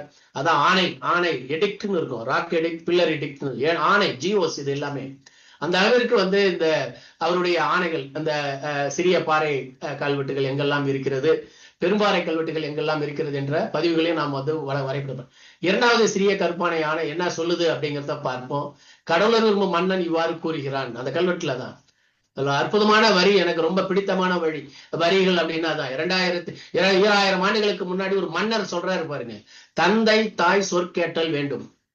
அந்த ஆணையில, அந்த கல்வெட்டுல 2வது சிறிய கட்டுண் ஆணைகள சொல்றாரு பாருங்க, தந்தை தாய் சொற்கேட்டல் வேண்டும், அவ்வாறே எப்பொழுதும் எல்லா உயிர்களையும் போற்றுதல் வேண்டும், உண்மையை பேசுதல் வேண்டும். இதுதான் புத்த பிரான் போதித்த அறக்கருத்து. அது வெறும் பார்த்தோம்னாக்க பேச்சு வழக்காக, எழுத்து வழக்காக இருந்தது. ஆனால் அதை உலகம் முழுவதும் கொண்டு செல்ல வேண்டும். மக்கள் கூடக்கூடிய இடங்கள், மக்கள் பார்க்கக்கூடிய இடங்கள், மக்கள் வரக்கூடிய இடங்கள்ல இதை கொண்டு போய் வைத்தால்தான் அங்கே அதை வாசிக்க வேண்டும். மக்கள் வாசிக்கணும் அந்த கருத்துக்களை. அரசனுடைய ஆணையம் கட்டாயமாக வாசிப்பார்கள். அதனாலதான் இதை அவர்கள் அவ்வளவு முக்கியத்துவம் கொடுத்து அசோகர் வெளியிடுகிறார். அதனால இந்த கட்டுண் ஆணையில பார்த்தோம்னா, தந்தை தாய் சொற்கேட்டல் வேண்டும், அவ்வாறு எப்பொழுதும் எல்லா உயிர்களையும் நேசிக்க வேண்டும், போற்றுதல் வேண்டும், உண்மையை பேசுதல் வேண்டும், தர்மத்தின் விதிகளை செயற்படுத்த வேண்டும், அவ்வண்ணமே ஆசிரியரிடம் மாணவர் பக்தியுடன் இருத்தல் வேண்டும், உறவினர்களுக்கு தக்க மரியாதை அளித்தல் வேண்டும். இதுதான் தொன்மையான பண்பாடாகும். இது ஒருவனின் ஆயுளை நீட்டிக்க செய்யும். எனவே இதன்படி மக்கள் நடத்தல் வேண்டும். இதுதான் அந்த கல்வெட்டினுடைய மொத்த வாசகமே. அப்போ எந்த அளவிற்கு பெரிய ரொம்ப விஷயம் கிடையாது, சின்ன சின்ன விஷயங்கள், திருக்குறள் மாதிரி, நாலடியார் மாதிரி இந்த கல்வெட்டுகளை அப்படிதான் வடிச்சு வைத்து இருக்கிறார் அசோகர். இந்த சிறிய கற்பாறை ஆணைகள் எல்லாம் சாதாரண, இதை விட பெரிய வேடிக்கை என்னவென்றால், இதை படிக்க தெரியாதவங்க எப்படி படிப்பாங்க அப்படிங்கிறதுனாலேயே அங்க தர்ம மகா மாத்திரர்கள் அதிகாரி ஒருத்தர் இருப்பான். படிக்க தெரியாதவங்க வந்தாங்கனாக்கா அவன் வாசித்து அந்த முழு பொருளையும் அவனுக்கு விளக்க வேண்டும். அதற்காக தான் இந்த தர்ம மகா மாத்திரர்களே அசோகர் நியமித்து இருந்தால் என்கிற பதிவியை நாம் பார்க்கிறோம். அப்போ படிக்கிறோம், படித்து தெரிஞ்சுப்பான். படிக்காதவர்கள் இருந்தால் படித்து அதனுடைய முழு கருத்துக்களையும் சொல்வதற்கென்றே அங்கு அதிகாரிகள் நியமிக்கப்பட்டிருந்தார்கள். அவருடைய பணி என்னவென்றால், இதை இந்த இருக்கக்கூடிய கல்வெட்டுகளில் ஏதாவது ஐயப்பாடுகள் இருப்பேன், அதனை சாதாரண எளிய மக்களுக்கும் இதை போதிக்க வேண்டும், கொண்டு சேர்க்க வேண்டும், கொண்டு செல்ல வேண்டும். அப்போ அந்த அளவிற்கு இந்த தேசத்தை ஒரு தர்ம பூமியாக மாற்றக்கூடிய ஒரு முயற்சியில வெற்றி பெற்ற ஒரு மாமன்னனாக அசோகர் திகழ்ந்தார் என்பதை நாம் பார்க்கிறோம். அதுக்கடுத்து பாபுரு ஆணை, இது இன்று கல்கத்தா அருங்காட்சியகத்தில் இந்த கல்வெட்டு இருக்கிறது. இதுல பார்த்தோம்னா அவன் சொல்லக்கூடியது காட்சிக்கு இனிய மகத நாட்டு மன்னன் சங்கத்திற்கு தனது வணக்கத்தினையும் சங்க உறுப்பினருக்கு உடல் நலமும் செல்வமும் பெருக என்ற தன் வாழ்த்தையும் தெரிவிக்கிறேன்.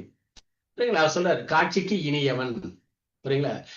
அதாவது பிரியதர்சி என்றால் காட்சிக்கு இணையவன், எளியவனாக பாருங்க. நான் பெரிய மன்னன் அப்படின்லாம் சொல்லிக்கல, காட்சிக்கு இனியவனாக பிரியதர்சி அப்படிங்கிறான். நான் மகத நாட்டு மன்னன், பௌத்தத்திற்கு தனது வணக்கத்தை தெரிவித்துக் கொள்கிறேன், பௌத்த சங்கத்திற்கு தன்னுடைய வணக்கத்தை தெரிவித்துக் கொள்கிறேன், சங்க உறுப்பினருக்கு உடல் நலமும் செல்வ வளமும் பெருக தன் வாழ்த்தை தெரிவிக்கிறேன் அப்படிங்கிறாரு. அதுக்கடுத்து புனிதமானவர்களே, புத்தரிடத்தும் தர்மத்திலும் சங்கத்திலும் நான் கொண்டுள்ள நம்பிக்கையையும் நன்மதிப்பையும் நீவீர் அறிவீர்கள் அப்படிங்கிறாரு. புனிதமானவர்களே, வணக்கத்திற்குரியவர்களே, புத்தர் எதை சொன்னாலும் நன்றாகவே சொல்லியிருக்கிறார். இருப்பினும் புனிதமானவர்களே, வார்த்தைகள் பாருங்க. நீங்க ஒரு மன்னன் ஒரு சமயத்தை கொண்டு சேர்க்கக்கூடிய இடத்துல எந்த அளவிற்கு கீழ் இறங்கி ஒரு சாமானிய மக்களாக, மக்களோடு மக்கள் தலைவனாக, இங்க ராஜராஜனை ஜனநாதன் என்பார் கல்வெட்டுகள் சொல்லும், மக்கள் தலைவன். யார் ஒருவர் மக்களை வந்து கவர்கிறதோ அவங்கதான் அவங்க அடுத்த கட்ட தலைவர்களாக அவருடைய நீடித்த அதான் நம்ம அங்க பார்க்கிறோம். அவருடைய வாழ்க்கையை நாம் பார்க்கிறோம். அடுத்து சொல்ற இருப்பினும் புனிதமானவர்களே, தர்மத்தின் இப்போதனைகளையே நான் தேர்ந்தெடுத்துள்ளேன். பாருங்க, நானே அதுதான் எடுத்திருக்கேன். என்னன்னா, ஆன்மீக கட்டுப்பாட்டின் பெருமை, ஆன்மீக கட்டுப்பாட்டினுடைய பெருமை, மாமுனிகளின் நன்னடத்தை நெறி, ரகுகுல புத்தரின் அளித்த அறவுரை, சோ இவைகள் தான் நான் எடுத்துக்கிட்டேன் அப்படிங்கிறேன். புனிதமானவர்களை, இவற்றை பிக்குனிகள் பார்க்கணும். நம்ம பிக்குகள் இருந்திருக்கிறாங்க, பிக்னிகள் பெண்கள் இருந்திருக்கிறாங்க. பலரும் அடிக்கடி கேட்பதுடன் தியானம் புரிதல் வேண்டும் என்று விளைகிறேன். அவ்வண்ணமே இல்லறத்தில் வாழும் பௌத்தர்கள் ஆடவரும் பெண்டிரும் செய்தல் வேண்டும். அப்ப பௌத்த துறை இல்லறத்திலே இருந்திருக்கிறாங்க. அப்போ வந்து பிக்குகள் ஆண்கள் இருந்திருக்காங்க, பெண் பிக்னிகள் இருந்திருக்கிறாங்க. அப்ப ஒரு சமயம் ஆண்களையும் கவர்ந்திருக்கிறது, பெண்களும் இருக்கிறாங்க, சாமானிய மக்களும் இருக்கிறாங்க, இல்லறத்து வாசிகளும் இருக்கிறாங்க. சோ அனைவராலும் நேசிக்கப்படக்கூடிய, அனைவராலும் சுவாசிக்கப்படக்கூடிய ஒரு அற்புத சமயமாக இந்த பௌத்தத்தை வந்து அசோகர் செய்திருக்கிறார் என்றால், மாற்றியிருக்கிறார் என்றால், நாம் வந்து இந்த கல்வெட்டின் பதிவு மூலமா தான் நாம் பார்க்க முடிகிறது. சோ அதுக்கு அடுத்தது நாம் பார்க்கக்கூடிய அசோகருடைய கல்வெட்டுகள்ல மேஜர் ராக் எடிக்ட பார்க்கிறோம். பெரும் பாறை ஆணைகள் இப்ப நான் பார்த்தால சின்ன சின்னதா இருக்கும், நாலடியார் திருக்குறள் மாதிரி இருக்கும் விஷயம். ஆனால் அதுக்கு அடுத்தது இவைகள்லாம் பார்த்தோம்னா பெரும் பாறை ஆணைகள் பெருசா இருக்கும். வரிகள் வந்து 21 வரி 24 வரிகள் கொண்ட கல்வெட்டுகளாக இவைகள் இருக்கும். இத்தனை கல்வெட்டு இன்றைக்கு அசோகருடைய கல்வெட்டுகளை பார்க்கின்ற பொழுது எல்லாம் அதனுடைய மொழி நடை எளிய நடை, அதனுடைய பேசக்கூடிய வார்த்தைகள் சாதாரண மக்களுக்கும் புரியக்கூடிய வார்த்தைகள்.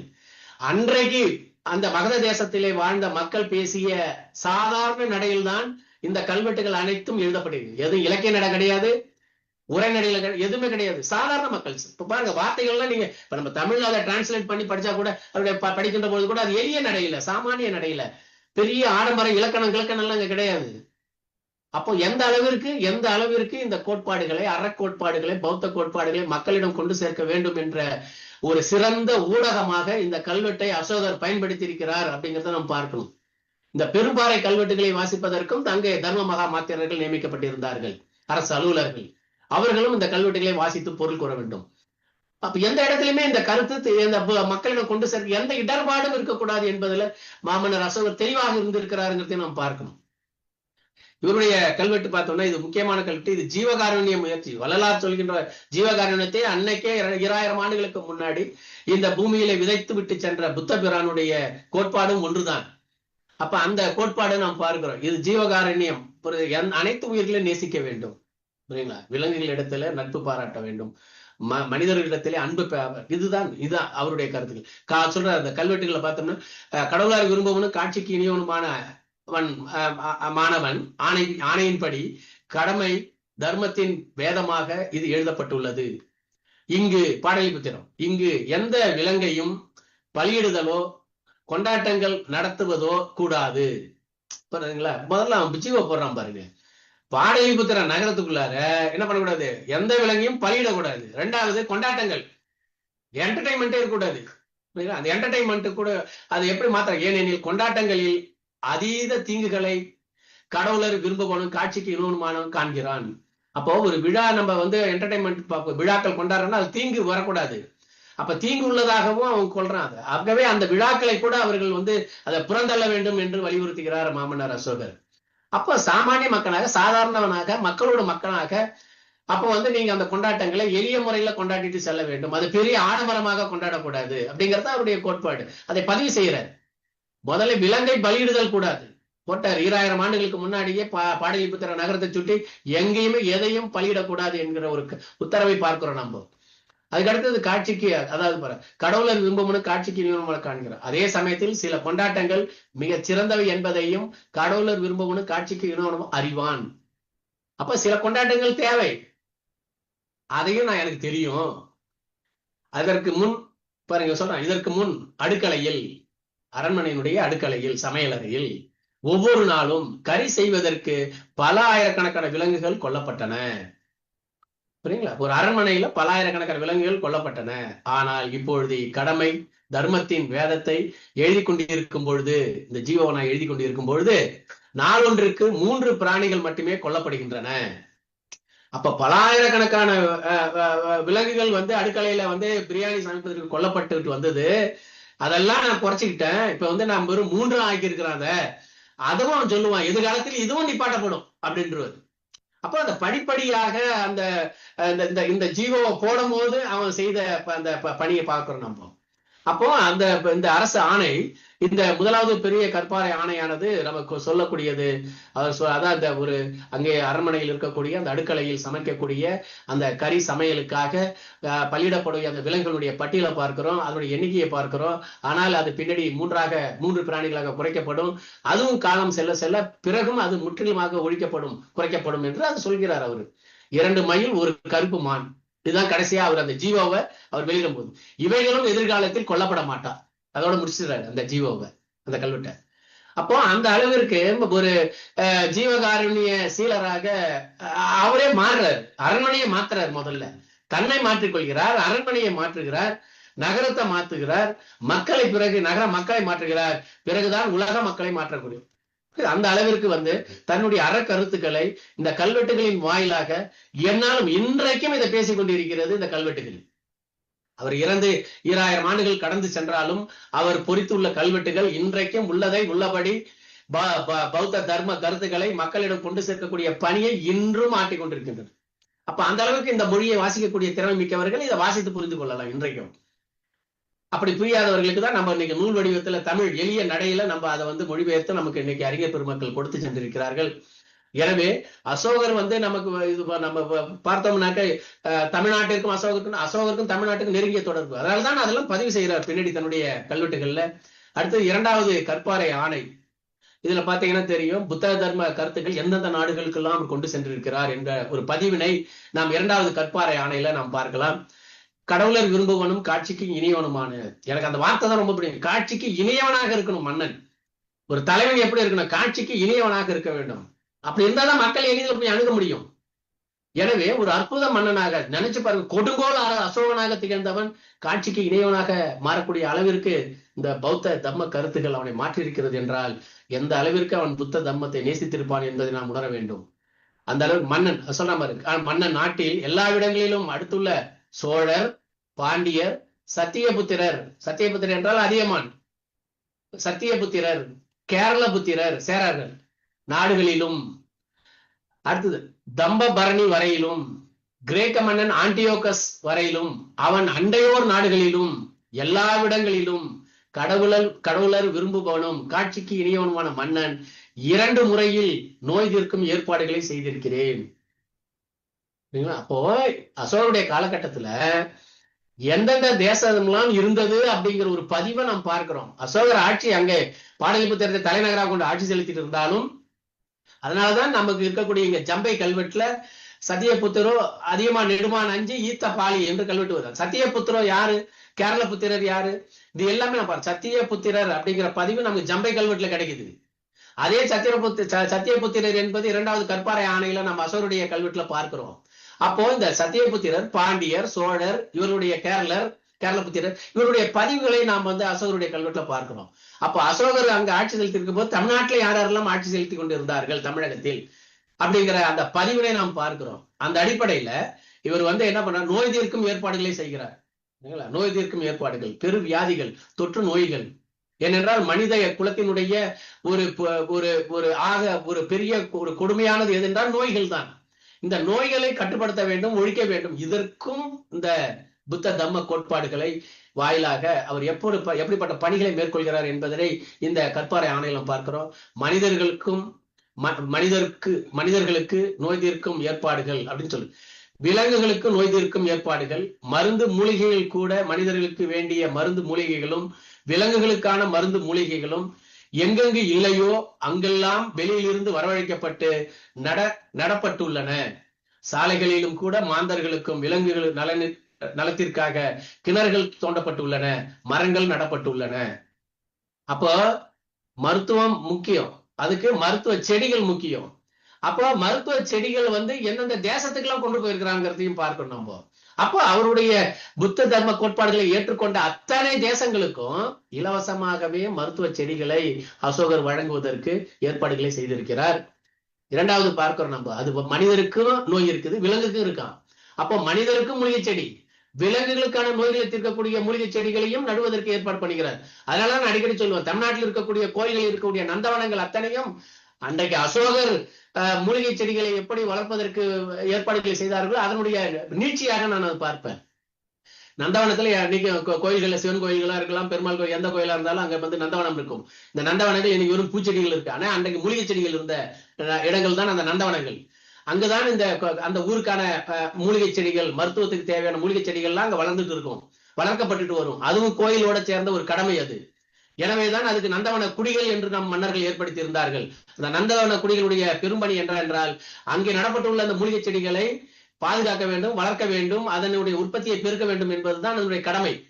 ஆனால் அது பின்னாளில் அது வேறு விதமாக மாறுவது பாரு. ஆனால் அசோகர் அதுதான் செஞ்சிருக்காரு. சோ அவர் செய்தது அதுதான். விலங்குக்கும் மனிதருக்கும் நோய்களை தீர்க்கக்கூடிய மருந்து மூலிகை செடிகளை வளர்ப்பதற்கான அரும்பணியை மேற்கொண்டிருக்கிறார். அது மட்டுமில்ல, விலங்குகளுக்கும் மக்களுக்கும் வழிபோக்கர்களாக போகக்கூடிய மக்களுக்கும் நன்னீர் குளங்களை வெட்டி வைத்திருக்கிறார், கால்நடைகளுக்கும் மனிதர்களுக்கும். அதே மாதிரி மரங்கள், புரியுங்களா? மரம் இன்னைக்கு மரம் தான் வேண்டும். இன்னைக்கு காட்டு வளம் தான் ஒரு நாட்டினுடைய வளம், காட்டு வளம் தான் ஒரு தேசத்தினுடைய வளம், காட்டு வளம் தான் உலகத்தினுடைய வளம்.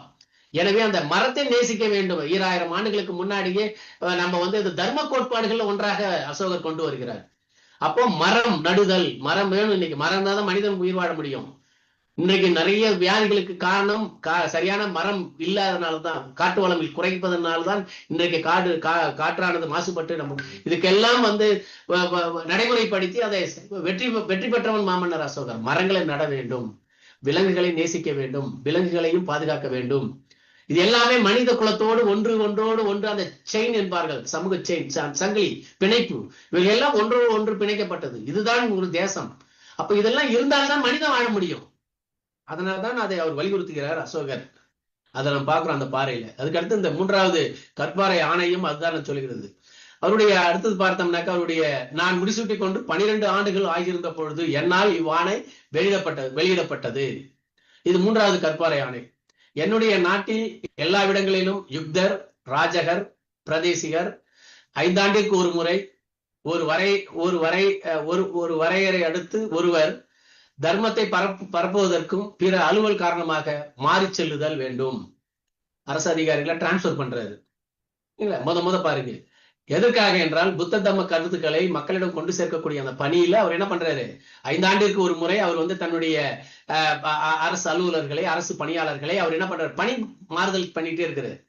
அப்ப ஒரு இடத்துல ஒரு ஆள் போய் அங்கே முடங்கிட்டானாக்கா அவன் வந்து அங்கே செட்டில் ஆயிடுவான்.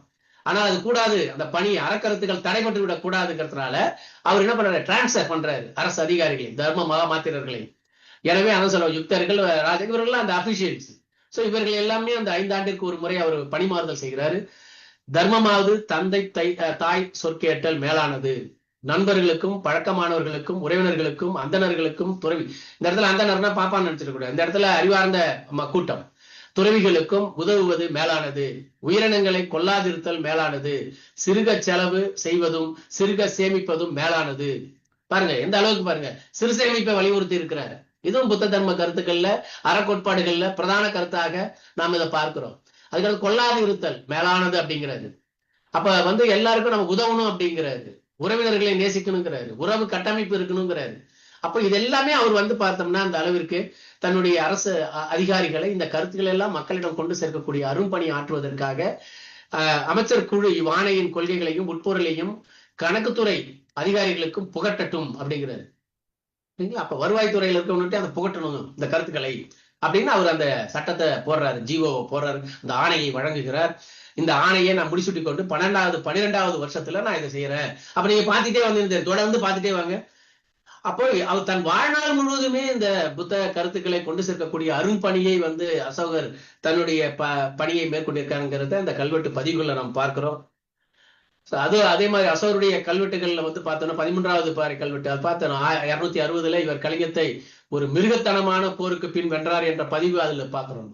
இந்த 13ஆம் பெரும்பாறை கல்வெட்டானது கிரேக்க மன்னர்களான தியோசின் 2ஆம் ஆன்டியோகஸ், 2ஆம் தாலமி, ஒனாசின், 2ஆம் ஆன்டியோகஸ், அடுத்து சைரேனியன் மகசு மற்றும் எபிரசு அல்லது கொரிந்தியனுடைய அலெக்சாண்டர் ஆகியோருடைய பெயர்களை குறிப்பிடுகிறது இந்த கல்வெட்டு. இவர்கள் எல்லாமே அனைவரும் பார்த்தோம் அசோகருடைய போதனைகளை பெற்றவர்களாக திகழ்ந்தவர்கள்.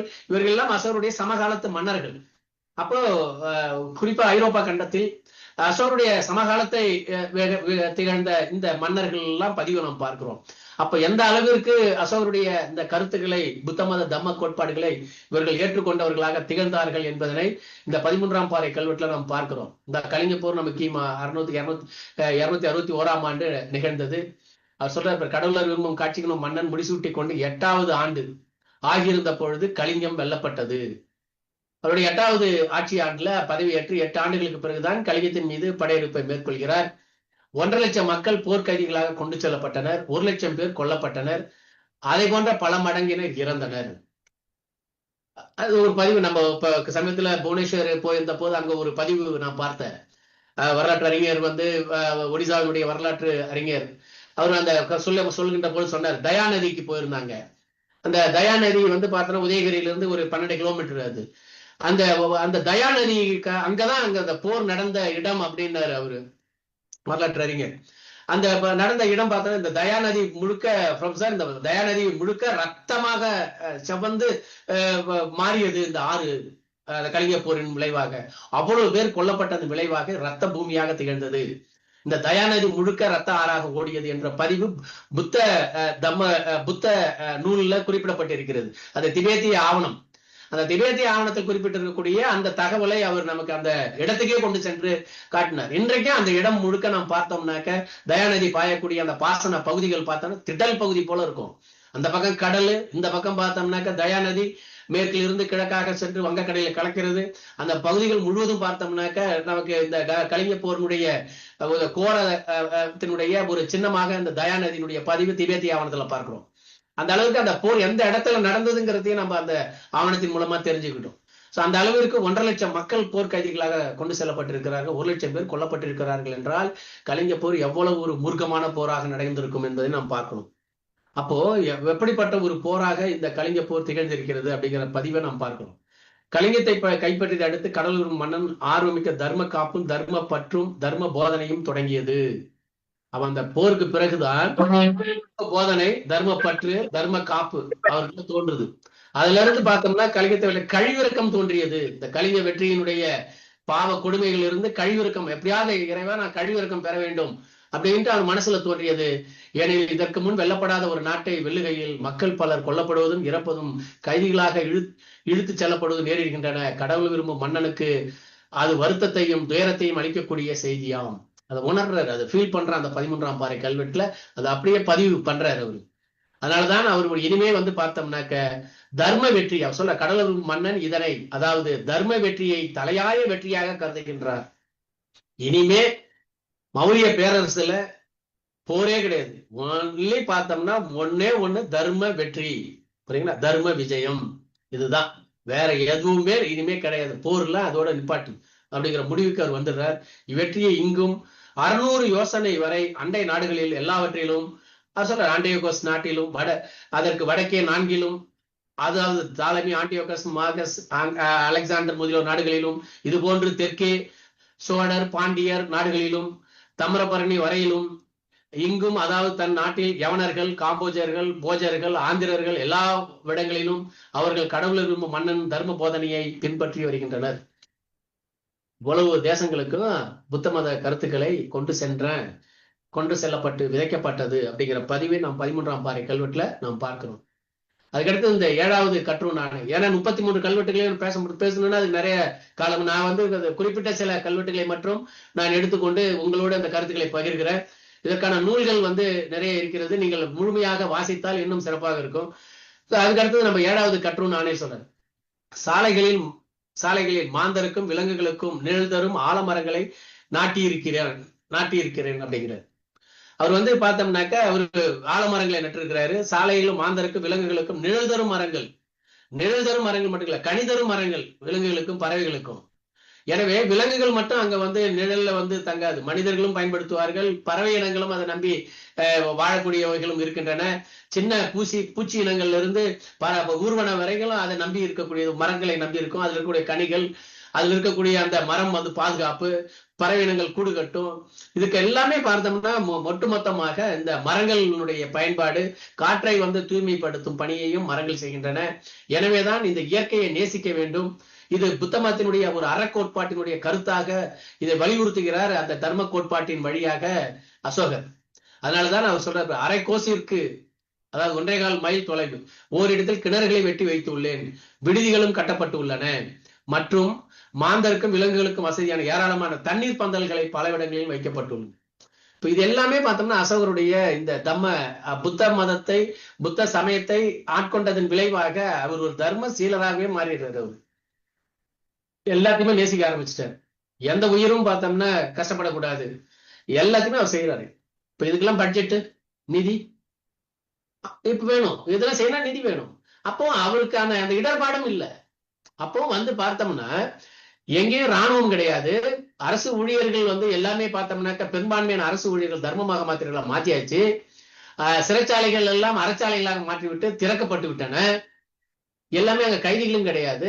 அப்ப பாருங்க, ஒரு ஒட்டுமொத்த ஒரு தேசமும் பார்த்தோம்னா எப்படிப்பட்ட மக்கள் அப்ப சுபிட்சமாக வாழ்ந்து இருப்பார்கள் அசோகர் காலத்தில். இந்த புத்த மத கருத்தின் விளைவா நினைச்சு பாருங்க, எவ்வளவு பெரிய ஒரு அரும் பணியை இந்த எவ்வளவு பெரிய தாக்கத்தை இந்த பௌத்த சமயம் இந்தியாவில் ஏற்படுத்தி இருக்கும் அப்படிங்கறத உணர்ந்தோம்னா, உணர்கின்ற போதே நமக்கு பிரமிப்பா இருக்குது. இப்படிப்பட்ட ஒரு சமயத்தை நம்ம இன்னைக்கு விட்டுட்டோம். இந்த கோட்பாடுகள் இவைகள் எல்லாம் மக்கள் மனதில் தொடர்ந்து விதைக்கப்பட்டு வந்திருக்குமே, ஆனால் இந்தியாவில ராணுவமே இருந்திருக்காது இன்னைக்கு. சரிங்களா? இன்னைக்கும் பார்த்தோம்னா உலகத்துல நாம் சமாதானப்படுத்துற இடத்துல இன்னைக்கும் பார்த்தோம்னா இந்தியா தான். இந்தியாவை நம்ம எதுக்காக போறோம், அன்றையில இருந்து இன்றைய வரைக்கும் தர்ம தேசம், நட்பு தேசம், அங்க தர்மம் தான் இருக்குது, அறம் தான் விளைக்கிறது. அங்க இதுதான் இந்தியா என்றாலே இதுதான்.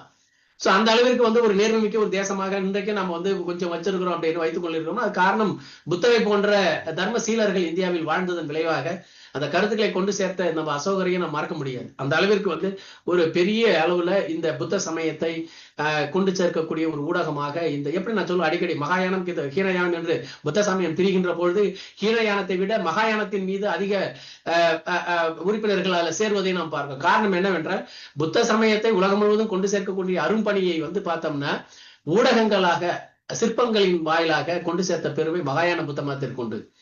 இன்னைக்கு புத்தர் நம்ம உருவம் கிடைத்திருக்கிறது என்றால் அது முழுக்க காரணம் இந்த மகாயான புத்த மதத்தை பின்பற்றியவர்கள். இவர்கள் தான் காந்தார கலையை காந்தார கலையினுடைய தாக்கத்தின் விளைவாக அது முழுமையாக அவர்கள் பயன்படுத்தி கொண்டு புத்தரை அழகு, அவருடைய உருவத்தையே, அவருடைய ஒரிஜினல் உருவம் அதை அவ்வளவு சீலராக அவருடைய முகங்களை பார்த்தோம்னா புத்தருடைய உருவங்களை தர்ம சீலராக அந்த முகபாவனையை மாற்றிய இந்த சிற்பிகளுடைய பங்களிப்பு மகத்தான பங்களிப்பு. இது இந்த ஏன்னா படிக்கிறவங்க படிச்சு தெரிஞ்சுப்பான், படிக்காதவன் படிக்க சொல்லி கேட்டு தெரிஞ்சுப்பான். ஆனா சாதாரண மக்களும் பிடிக்கணும், விஷுவலைஸ் பண்றான் புத்தருடைய ஜாதக கதைகளை. அதுக்கு சிறந்த ஊடகமாக இந்த மகாயான புத்த மதம் திகழ்ந்ததையும் நாம் பார்க்கிறோம். சோ அந்த அடிப்படையில பார்த்தோம்னாக்க இந்த தர்ம செயல்களை போற்றவும் தர்மத்தின் வழியே நடக்கவும் இதே அதிகாரிகள், என்னுடைய புதல்வர்கள், இதே போன்று பிற அரச குமாரர்கள், அரசிகளினுடைய புதல்வர்கள் முதலியோர் அறங்களை நிறைவேற்றுவதிலும் பணிபுரிகின்றனர். தர்ம செயல்களுக்கும் தர்மத்தின் வழியே நடப்பவர்களுக்கும் இரக்கம், ஈகை, உண்மை, தூய்மை, சாந்தம், புனிதத்தன்மை முதலியவை மாந்தரிடையே பெருகும். 13ஆம் பாறைகள் இருக்குல்ல. அப்போ அவர் சொல்ல அவர் மட்டும் நாம எல்லாரையும் பின்பற்றுங்க அப்படின்னு சொல்லல. தன்னுடைய மகன், தன்னுடைய மகள் உற்றவர் எல்லாருமே ஈடுபடுத்துறாரு. போ எல்லாருமே, எல்லாம் தர்மமாக மாத்திரர்கள் போங்க, எல்லாம் போய் புத்த மத கருத்துக்களை உலகம் முழுவதும் அந்த அற கருத்துக்களை கொண்டு சேர்க்கின்ற அரும் பணியை ஆற்றுங்கள் என்று அவர் அந்த உத்தரவை போட்டுட்டாரு. அப்ப அந்த அளவிற்கு இன்றைக்கு புத்த மதமானது உலகம் முழுக்க பரவி இன்னைக்கு புத்த மதம் பேசு பொருளாக இருக்கிறது என்றால் அசோகர் போட்ட அந்த பிளாட்ஃபார்ம் தான் காரணம். இன்றைக்கு நாம் பார்க்கிறோம். ஆனால் அடுத்த கட்ட தலைவர்கள் அசோகரை போன்று B.R. அம்பேத்கர் அவர்கள் தோன்றினார்கள். அவரால் என்ன முடியுமோ அந்த காலகட்டத்தில் அதை நடைமுறைப்படுத்தினார்கள். அடுத்த கட்ட தலைவர்கள் நமக்கு இன்னும் தேவை.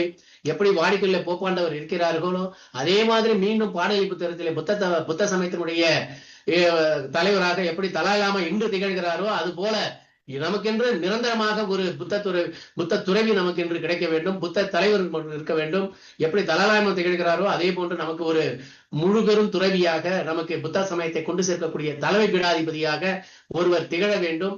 அது நிச்சயமாக நம்மளுடைய சங்கமானது அது முன்னெடுக்கும் என்று கூறி இந்த வாய்ப்பினை எனக்கு வழங்கிய சகோதரர் அண்ணா கௌதம் அண்ணா அவர்களுக்கும் மற்றும் இதோடு இணைய வழியாக இணைந்திருக்கக்கூடிய அத்தனை புத்த சமய நல்லுள்ளங்களுக்கும் மற்றும் எனக்கு அடிக்கடி இந்த நிகழ்வுகள்ல சார் வாங்க சார் பேசுங்க அப்படின்னு அந்த வாய்ப்பு எனக்கு ஒரு சகோதரராக என்று என்னை வழிநடத்தி கொண்டிருக்கும் பாத்திமன் ஐயா அவர்களுக்கும் மற்றும் அத்தனை நல்ல உள்ளங்களுக்கும் நானே இப்ப எனக்கு இப்ப கொஞ்சம் ஒரு 5-6 முறை பேசியிருப்பேன். நானே புத்த துறவியாகவே எனக்கே பயம் வந்துட்டது. எனக்கு நம்ம இறுதி கட்டம் நானும் ஒரு துறவியாக தான் போக வேண்டியதா இருக்கு வேண்டிய சூழல் மாத்திட்டு இந்த கருத்து. அண்ணா தெரிஞ்சே தெரியாமலும் என்ன தியாகனூர்ல மேடை ஏத்தினாரு. அன்னையில இருந்து கறி சமைக்கிறது சாப்பிடறதுல விட்டுவிட்டேன். முடிந்த அளவு நல்லதை செய்வோம், நல்லதை பண்ணுங்கிறது இப்ப நமக்கு அந்த கருத்துக்கள் எல்லாமே நம்மள என்னையே மாட்டிட்டு இருக்கு. என்னன்னா பாடத்துக்காக படிப்பேன் இதை. இப்போ பல பேருக்கு பேசக்கூடிய இடத்துல நான் வருகின்ற பொழுது நானே ஒரு துறவியாக மாறக்கூடிய எனக்கு பயம் வந்துடுது. இப்போ எனக்கு அந்த அளவிற்கு இந்த புத்த கருத்துக்கள் நம்மளை ஆட்கொள்கிறது அப்படிங்கிறத நான் பார்க்கிறேன். அதை நான் உணர்றேன். அதை இந்த அரங்கில் நான் பதிவு செய்கிறேன். எனவே இந்த அற்புதமான வாய்ப்பினை எனக்கு கொடுத்த அத்தனை நல்ல உள்ளங்களுக்கு மீண்டும் ஒரு முறை என்னுடைய நன்றினை தெரிவித்துக் கொண்டு விடைபெறுகிறேன். நன்றி, வணக்கம், ஜெய் பீம். நன்றி. இந்த தலைப்பினை ஒட்டி கேள்விகள் இருந்தால் அவரிடம் கேட்கலாம். கேள்விகளுக்கு அவர் பதில் சொல்வார்கள். இந்த தலைப்பினை ஒட்டியதான கேள்விகளாக இருக்க வேண்டும்.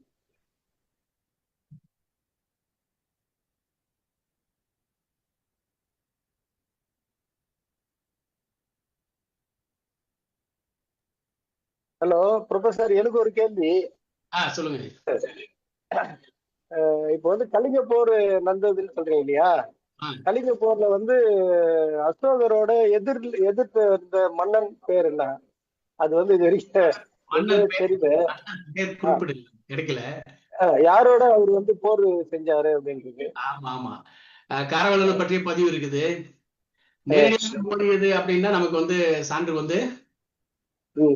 ஆமா, அந்த இதுல 13ஆம் பாறை கல்வெட்டுல அவர் குறிப்பிடல எங்கேயோ நான் இவரோட மோதனா அப்படின்ட்டு. யாருகிட்ட சண்டை போடுன்னு தெரியல. சண்டை நடந்திருக்கு.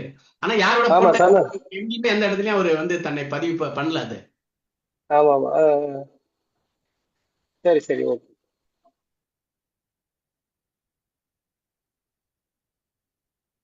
ஆனா கலிங்கத்துல வந்த பிற மன்னர்கள், இப்ப கலிங்க மன்னன் காரவேலன் பார்த்தோம்னா அவனும் ஒரு பௌத்த துறவி. அவன் எப்படி நம்ம அசோகர் மாதிரி அவனும் ஒரு பௌத்த சமயத்தினுடைய ஒரு தலைவனாக திகழ்ந்தான்.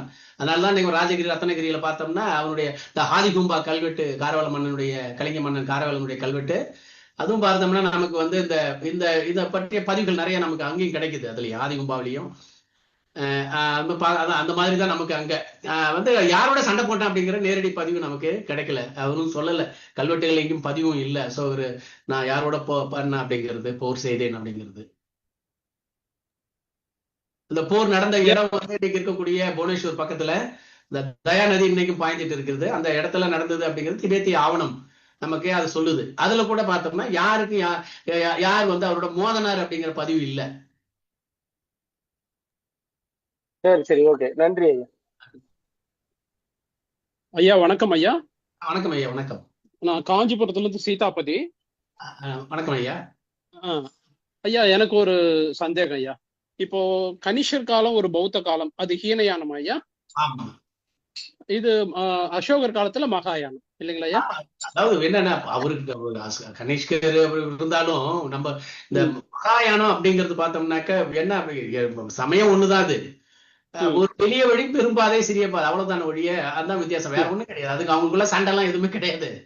இல்ல இது காலமே வேற ஐயா, காலமே வேற இல்லையா? கனிஷ்கர் காலம் வேற, அசோகர் காலம். எது முன்ன எது பின்ன?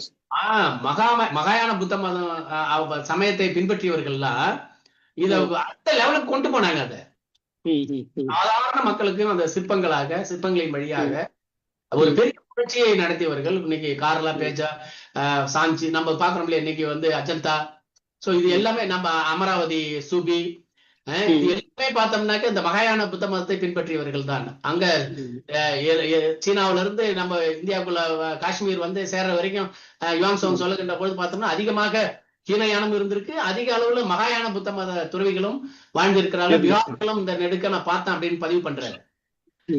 அந்த அளவிற்கு பார்த்தோம்னாக்க இந்த மகாயானம் அப்படிங்கிறது புத்த கருத்துக்களை ஊடகமாக, அதாவது சிற்பமாக, கலை, கட்டடக்கலை, சிற்பங்கள் இதன் வாயிலாக கொண்டு சேர்த்த பெருமை இவங்களுக்கு உண்டு. அந்த பணியை அவர்கள் ஆற்றினார்கள். அது அது அது அதை நம்ம மறுக்க முடியாது. அது கனிஷ்கர் காலம் அப்படிங்கிறத விட நான் பார்க்கிறேன் தொடர்ந்து கனிஷ்கரும் அவரும் அவர் காலத்திலேயே பௌத்தம் இருந்தது, நிலை பெற்று இருந்தது. அதெல்லாம் பார்க்கிறோம்.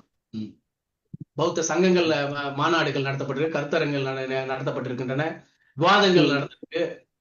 நான் அதுக்கு சான்றா தட்சசீல பல்கலைக்கழகம், நாலந்தா பல்கலைக்கழகங்கள் இதெல்லாம் பார்த்தோம்னா பெரிய அறிஞர் பெருமக்களை உருவாக்கியதோடு மட்டும் இல்ல, சிறந்த மாணவர்களை உலகம் முழுவதும் இந்த பௌத்த சமயமான அன்னைக்கு அந்த நூல்கள் எல்லாம் அதானே.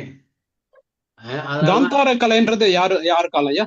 காந்தகார்ல இந்த காந்தார கலை, அதாவது வரலாற்றறிஞர்கள் வந்து இந்தியாவின் மீது படையெடுத்தார் அப்படின்னு தான் எழுதுவான். ஆனா அது உண்மை அது கிடையாது. சிறந்த புத்தர் போன்ற சிறந்த, ஏன்னா புத்தருடைய கருத்துக்கள் அங்க போயிட்டுது, எங்க ஏதென்ஸ் வரைக்கும் போயிடுச்சு, ஏதென்ஸ் வரைக்கும் போயிட்டு இருக்கு அங்க. அதனால வந்து பார்க்க அடுத்தது பார்த்தோம்னா இந்த புத்த சமயம் வந்து பெரிய நிறுவனங்கள் இங்க, அதான் நமக்கு பெருசு. அது துருக்கி வரைக்கும், கான்ஸ்டான்டினோபிள் வரைக்கும் நம்ம விகாரைகள் இருந்திருக்கு இந்த பட்டுப்பாதையில. இதெல்லாம் வந்து இது மட்டும் இல்ல, இது வந்து கல்வி நிறுவனங்களை கொடுத்திருக்கு தட்சசீல பல்கலைக்கழகம். அதனாலதான் அவன் அங்க அவனுடைய ஆசிரியர்கள் இவனுக்கு அதை சொல்றாங்க, இந்தியான்னு ஒரு தேசம் இருக்கு, அங்க இந்த மாதிரி நம்ம எப்படி இங்க ரேஷனலிஸ்ட் அங்க இருக்கானோ அது மாதிரி இங்க பகுத்தறிவாத சிந்தனைவாதிகள் இங்க தோன்றி இருக்கிறாங்க, உங்களுடைய கருத்துக்கள் அங்க மக்களிடம் விதைக்கப்படுகிறது, அதுக்கான நிறுவனங்கள் இருக்கு அப்படிங்கிற பதிவு அவனுக்கு கிடைக்குது. அதை வச்சுட்டு தன் வாழ்நாள்ல இந்தியாவை ஒரு நாளையாவது வந்து பார்க்கணும் அப்படிங்கிறது அவனுக்கு ஆசை. அந்த அடிப்படையில தான் அக்கேடியன் எம்பையரை கைப்பற்றி அங்க கிடைத்த 3000 டன் தங்கத்தை ஒட்டகத்திலையும் குதிரையிலையும் ஏத்திட்டு வந்து தட்சசீல பல்கலைக்கழகத்துக்கு தானமாக கொடுக்கிறான் அலெக்சாண்டர். பாருங்க எந்த அளவிற்கு வந்து ஒரு மன்னன் தன் வாழ்நாளில் இந்த போன்ற நிறுவனங்களை பார்க்க வேண்டும், தேசத்தை பார்க்க வேண்டும். அந்த மாதிரியான மனிதர்கள் வாழ்ந்த பூமியை மிதித்தால் நமக்கு பெருமை என்று கருதுனான் அசோகர். நன்கொடையும் கொடுக்கிறாப்ல, நன்கொடையும் கொடுக்கிறான்ல. அது மாதிரி வந்து நமக்கு வந்து அந்த இது எல்லாமே அதான் இந்த இதுதான் காரணம். புத்த மட்டும் இங்க இல்ல அப்படின்னா நமக்கு எதுவுமே கிடையாது, முகவரியே கிடையாது இந்தியாவுக்குன்னு சொல்லலாம். அப்போ உங்க ரொம்ப நல்ல ஆழ்ந்த கருத்துக்கள் சார், எங்களுக்கு ஒரு ஹைலைட் மாதிரி. ஏன்னா அசோகர் ஏதோ நான் மரம் நட்டாரு சாலை அப்படிதான் படிக்கிற மாதிரி டெக்ஸ்ட் புக்ல பிரத்யேகமா புக்குங்களை வாங்கி நிறைய படிக்கணும். ஆனா அந்த ஒரு புக்கும் வாங்கி படிக்கிறதுக்கு பதிலா நீங்க இந்த கருத்தரங்குல நிறைய விஷயங்களை அசோகரை பத்தி சொல்லியிருக்கீங்க. ரொம்ப அருமை ஐயா. எனக்கு இன்னும் அதாவது உங்க சப்ஜெக்ட தான், ஆனா ஒரு ஏக்கம்னு கூட சொல்லலாம். இப்படிப்பட்ட பேரரசர் இருந்தாரு, பௌத்தத்தை இவ்வளவு தூரம் நீங்க ஒரு கிராஃபிக் கூட போட்டு காமிச்சீங்க, இவ்வளவு தூரம் போனது இங்க இருந்த வேத மதம், அதாவது இந்த வைதிக மதங்களால இது சீரழிஞ்சு போச்சேன்ற கவலை தான். நீங்க என்ன சொன்னீங்கன்னா இதை வந்து நம்ம அடுத்தடுத்த கட்டம் எடுத்துன்னு வர முடியாம போய் சொன்னீங்க. அதுக்கு காரணம் படைகளை வச்சிருந்தாதது கூட ஒரு காரணமா இருக்கலாம் ஐயா. ஏன்னா புஷ்யமித்திரன் சொன்ன காலத்துல அவன் வரும்போதெல்லாம் படையே இல்லை. அதே மாதிரி அந்த முஸ்லிம்கள் வந்து அழிக்கும் போதும் படையே இல்லை. சோ இப்ப நம்ம ஐயா கௌதம் சன்னா பேசும்போது இன்னைக்கு அரசாங்கத்தோட தான் நம்ம பௌத்தத்தை எடுத்து போனோம், நல்லூரோட தான் பேணணும், அவங்களை கேட்டு எடுத்துட்டு போனோம்னு சொல்றாருங்க. சோ இப்போ நம்ம அது ஒரு மறுகட்டமைப்பு நம்ம முன்னாடி இருக்கு. ஆமா,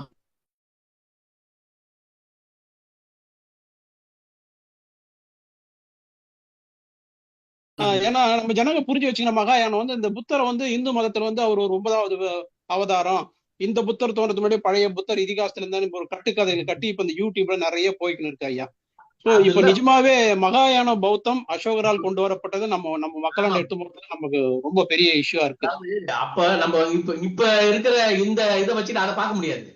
ஆமா, இல்ல அவங்க நிறைய கட்டுக்கதைகளை அவுத்து விடுறாங்க சார், யூடியூப்ல விட்டுட்டு இருக்காங்க. அன்றைக்கு வந்து புத்த சமயம் நம்மள அறிஞர்களாக மாத்தியதுங்க, அறிவாளியா மாத்திச்சு. ஆமா, படிச்சுனா போட்டாங்க இந்தியாவில் அன்னைக்கு. ஆமா ஆமா, பகுத்தறிவாதங்க. ஆமா, நீங்க வந்து கிரேக்கத்தை விட பகுத்தறிவாதம் இங்க பண்ண மகத தேசம் தான், மகத தேசம் தான். இவனு சாப்பிட்டு கிடையாது அங்க மகதத்துல. அப்படிப்பட்ட மன்னர்கள், அப்படிப்பட்ட விருது எப்பவுமே அது வந்து எப்படி இருக்கும் அப்படின்னா, நமக்கு வந்து இங்க சைலண்ட் கில்லர்னு சொல்லுவோம். நான் எப்பவுமே இந்த பாய்சன் வந்து ஸ்லோ பாய்சன் சொல்லுவோம்ல, ஆமாய்யா, மாதிரி தான் இந்த புத்த மதத்தை வந்து நேரடியா மோத முடியாம இல்ல மறைமுகத்தை அழிச்சிட்டாங்க. எப்படி வந்து சிலுவை போர்களை நம்ம பார்க்கிறோம், 2 மதங்களுக்கு இடையே நடந்ததும் சிலுவை போர்கள். ஆமா, ஆனா இத அப்படி எதிர்க்க முடியாதுங்கிறத உணர்ந்துதான் அது எப்படி பண்ணாங்க இந்த அரசர்கள், பின்னாடி வந்தவர்கள் எல்லாம் இத வந்து ஸ்லோ பாய்சன் மாதிரி கொடுத்து கொடுத்து கொடுத்து இத வந்து சைலண்டா நம்ம மக்களுடைய மனதில் இருந்து இந்த சமயத்தை அகற்றி விட்டார்கள்.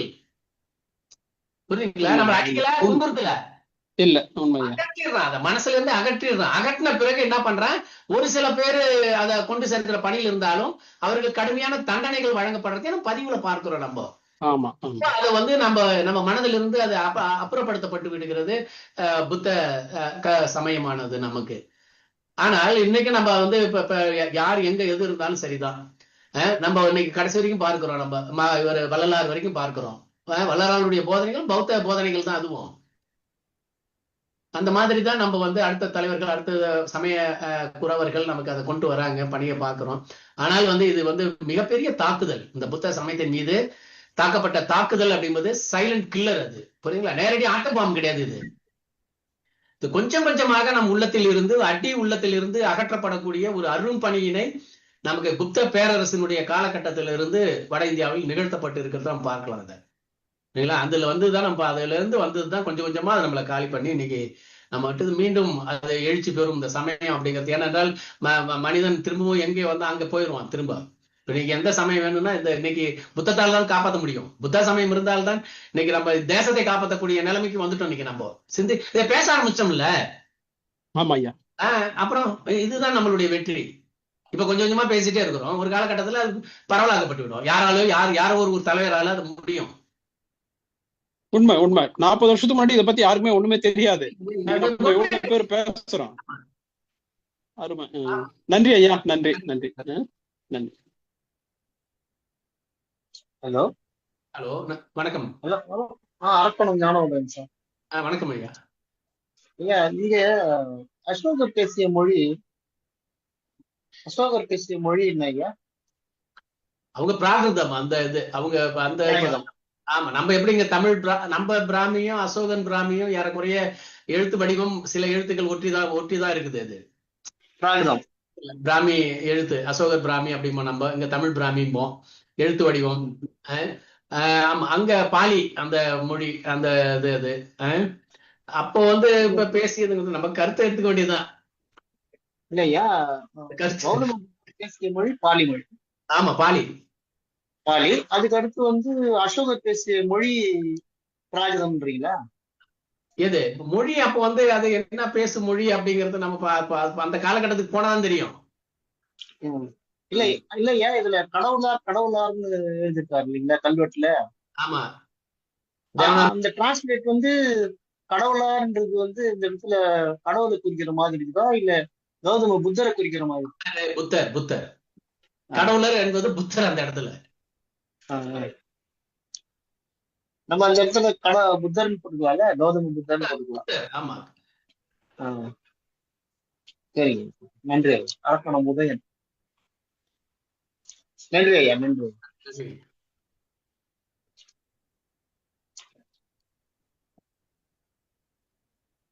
ஓகே, வாழ்த்துறை போயிடலாம்ல?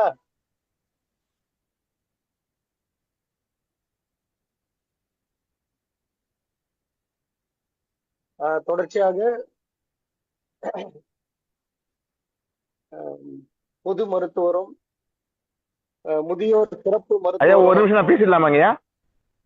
பேசுங்க. ஐயா வணக்கம் ஐயா, நான் ஹுப்ளில இருந்து குமரேசன்.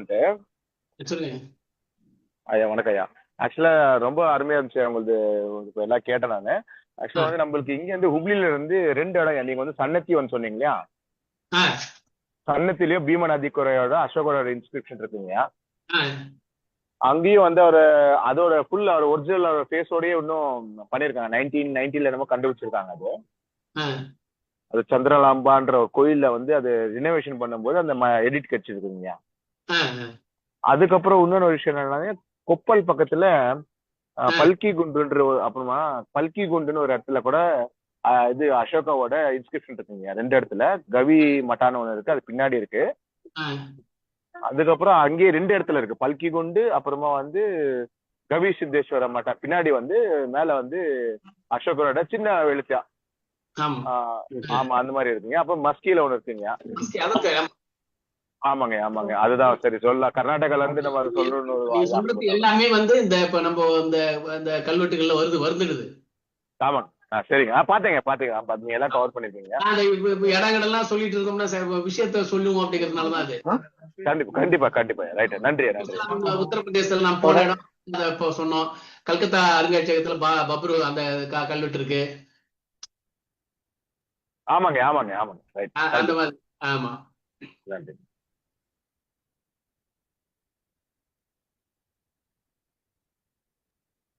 நன்றி ஐயா. பௌத்த மகா உபாசகரும் பொது மருத்துவரும் முதியோர் சிறப்பு மருத்துவருமான ஐயா டாக்டர் இ சுப்பராயன் அவர்கள் வாழ்த்துரை வழங்குமாறு அன்போடு கேட்டுக்கொள்கின்றனர்.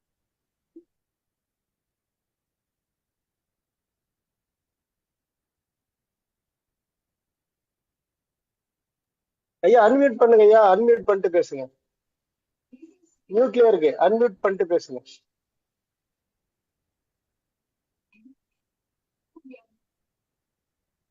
அன்மியூட் ஆகல, அன்மியூட் பண்ணிட்டு பேசுங்க.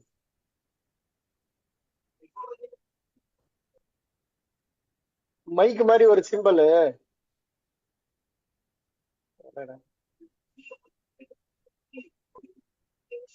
இல்ல, அன்மியூட் ஆகல பாருங்க ஐயா.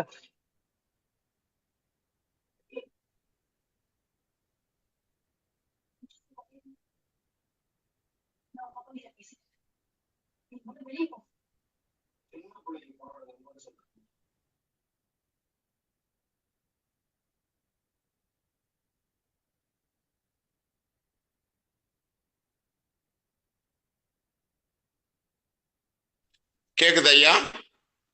கேக்குது கேக்குது கேக்குது கேக்குது பேசுங்க. கேக்குது. நான் மருத்துவன் சுப்பராயன், வயது 72, செஞ்சியில இருந்து பேசுறேங்க ஐயா.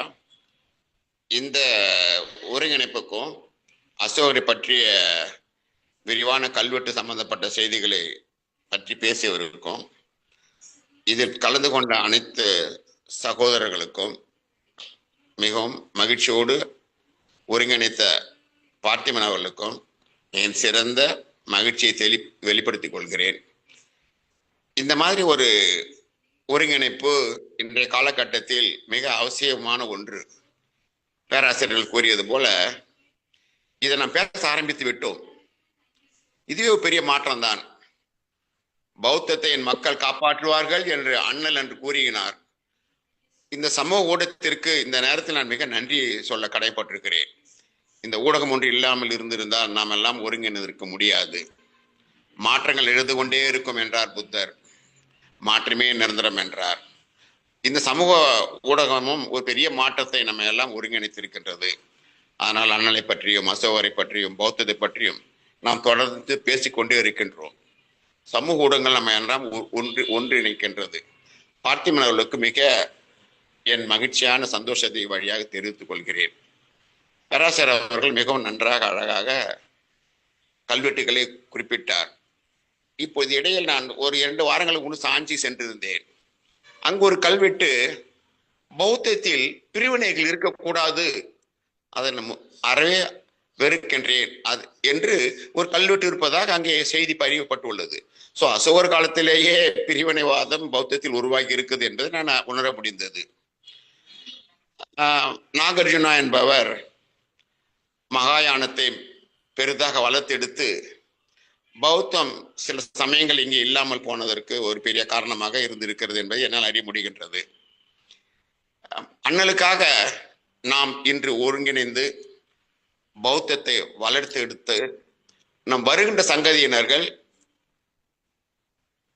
பௌத்தத்தை நாம் பூர்வ குடிகள், நாம் உண்மையான பௌத்தர்கள் என்பதை, நாம் இன்றும் சேரியில் சேர்ந்து வாழ்கிறோம் என்பதை அறியும் பொழுது நாம் இந்து வர்ணத்தில் இணையாமல் தனித்து வாழ்கிறோம் என்பதிலிருந்தே நாம் உண்மையான பௌத்தர்கள் என்பதை உறுதிப்படுத்திக் கொண்டிருக்கின்றோம். நம் திருமணங்கள், அன்றைய திருமணங்கள், நான் திருவண்ணாகருக்கு திருமணங்கள் காலையில் அரச மரத்து இலையையும் அதன் கிளையையும் மூங்கில் கிளையையும் வைத்துதான் அதன் முன்பு உறுதிமொழி எடுத்து திருமணம் நடக்கும். மூங்கில் காடுகளில் பௌத்தர் தன் போதனையை ஆரம்பித்தார். அரச மரத்து அடியில் அவர் ஞானம் பெற்றார். இந்த 2 முன்னிலைப்படுத்தி நம் திருமணம் நடைபெற்றது. திருமணங்களில் நமது திருமணம் அந்த சிவப்பு வெள்ளை புடையில சிவப்பு கலர் வந்திருக்கும். அது பட்டு இல்லாத பருத்தி துணியிலும் பருத்தி துணி வேஷ்டியும் தான் கட்டி திருமணம் பண்ணாங்க.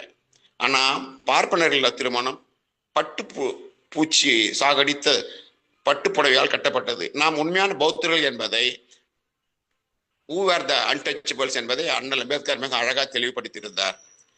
அதை மறந்து வாழ்கிற மக்கள் மத்தியில் இது போன்ற உரையாடுகள் மீண்டும் அவர் மீட்டெடுத்து நாம் ஒருங்கிணைந்து பௌத்தத்தை முன்னெடுக்க இது போன்ற ஒருங்கிணைப்பு மிக அவசியமாக தேவைப்படுகிறது. மிக அழகாக ஒருங்கிணைத்த அனைவருக்கும், இதில் பங்கு பெற்ற அனைவருக்கும், அழகாக கல்வெட்டை பற்றி விவரமாக பேசிய ஐயா அவர்களுக்கும் மிகுந்த வாழ்த்துறை வணங்கி விடைபெறுகிறேன். நன்றி, வணக்கம். நன்றி ஐயா, ரொம்ப நன்றி.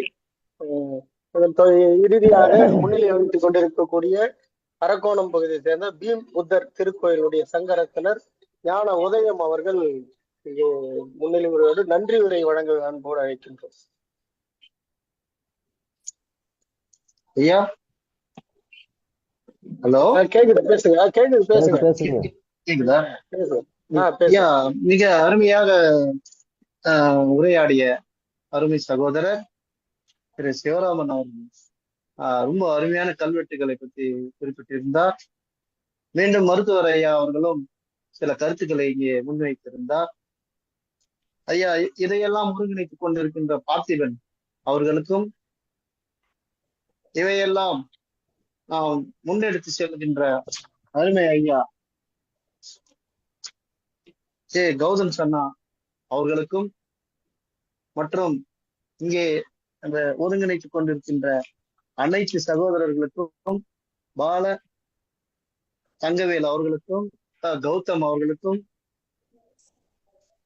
குமரேசன் அவர்களுக்கும், பார்த்திபன் அவர்களுக்கும், பூவை அரசன் அவர்களுக்கும், ஜானகி அவர்களுக்கும், மற்றும் இதைய ஒருங்கிணைந்து இதை சுவாசித்துக் கொண்டிருக்கின்ற அனைத்து சகோதரர்களுக்கும் நமோ தச பகவத்தோ அரகதோ சம்மா சம்புத்தஸ்தா என்று கூறி வாழ்த்து இந்த நல் உள்ளங்கள் அனைவருக்கும் நன்றியையும் வணக்கத்தையும் தெரிவித்துக் கொண்டு நமோ புத்தாய். நமோ புத்தா. நன்றி, நன்றி. மீண்டும் ஒரு முறை புரொஃபஸருக்கும் டாக்டர் சுப்பராயன் அவர்களுக்கும் இதில் பங்கேற்ற அனைவருக்கும் நன்றி. நன்றி. முடிச்சுக்கலாங்களா? நன்றி ஐயா. ஐயா, நன்றி ஐயா, நன்றி ஐயா. தொடருங்கள், இந்த பணியை நீங்கள் தொடர வேண்டும். Okay okay. இது 48வது வாரம் ஐயா. நன்றி, ரொம்ப நன்றி. ஜெய் நமோ புத்தாய். Okay okay. ப்ரொஃபஸர் முடிச்சுக்கலாங்களா? சரிங்க சார். ஓகே.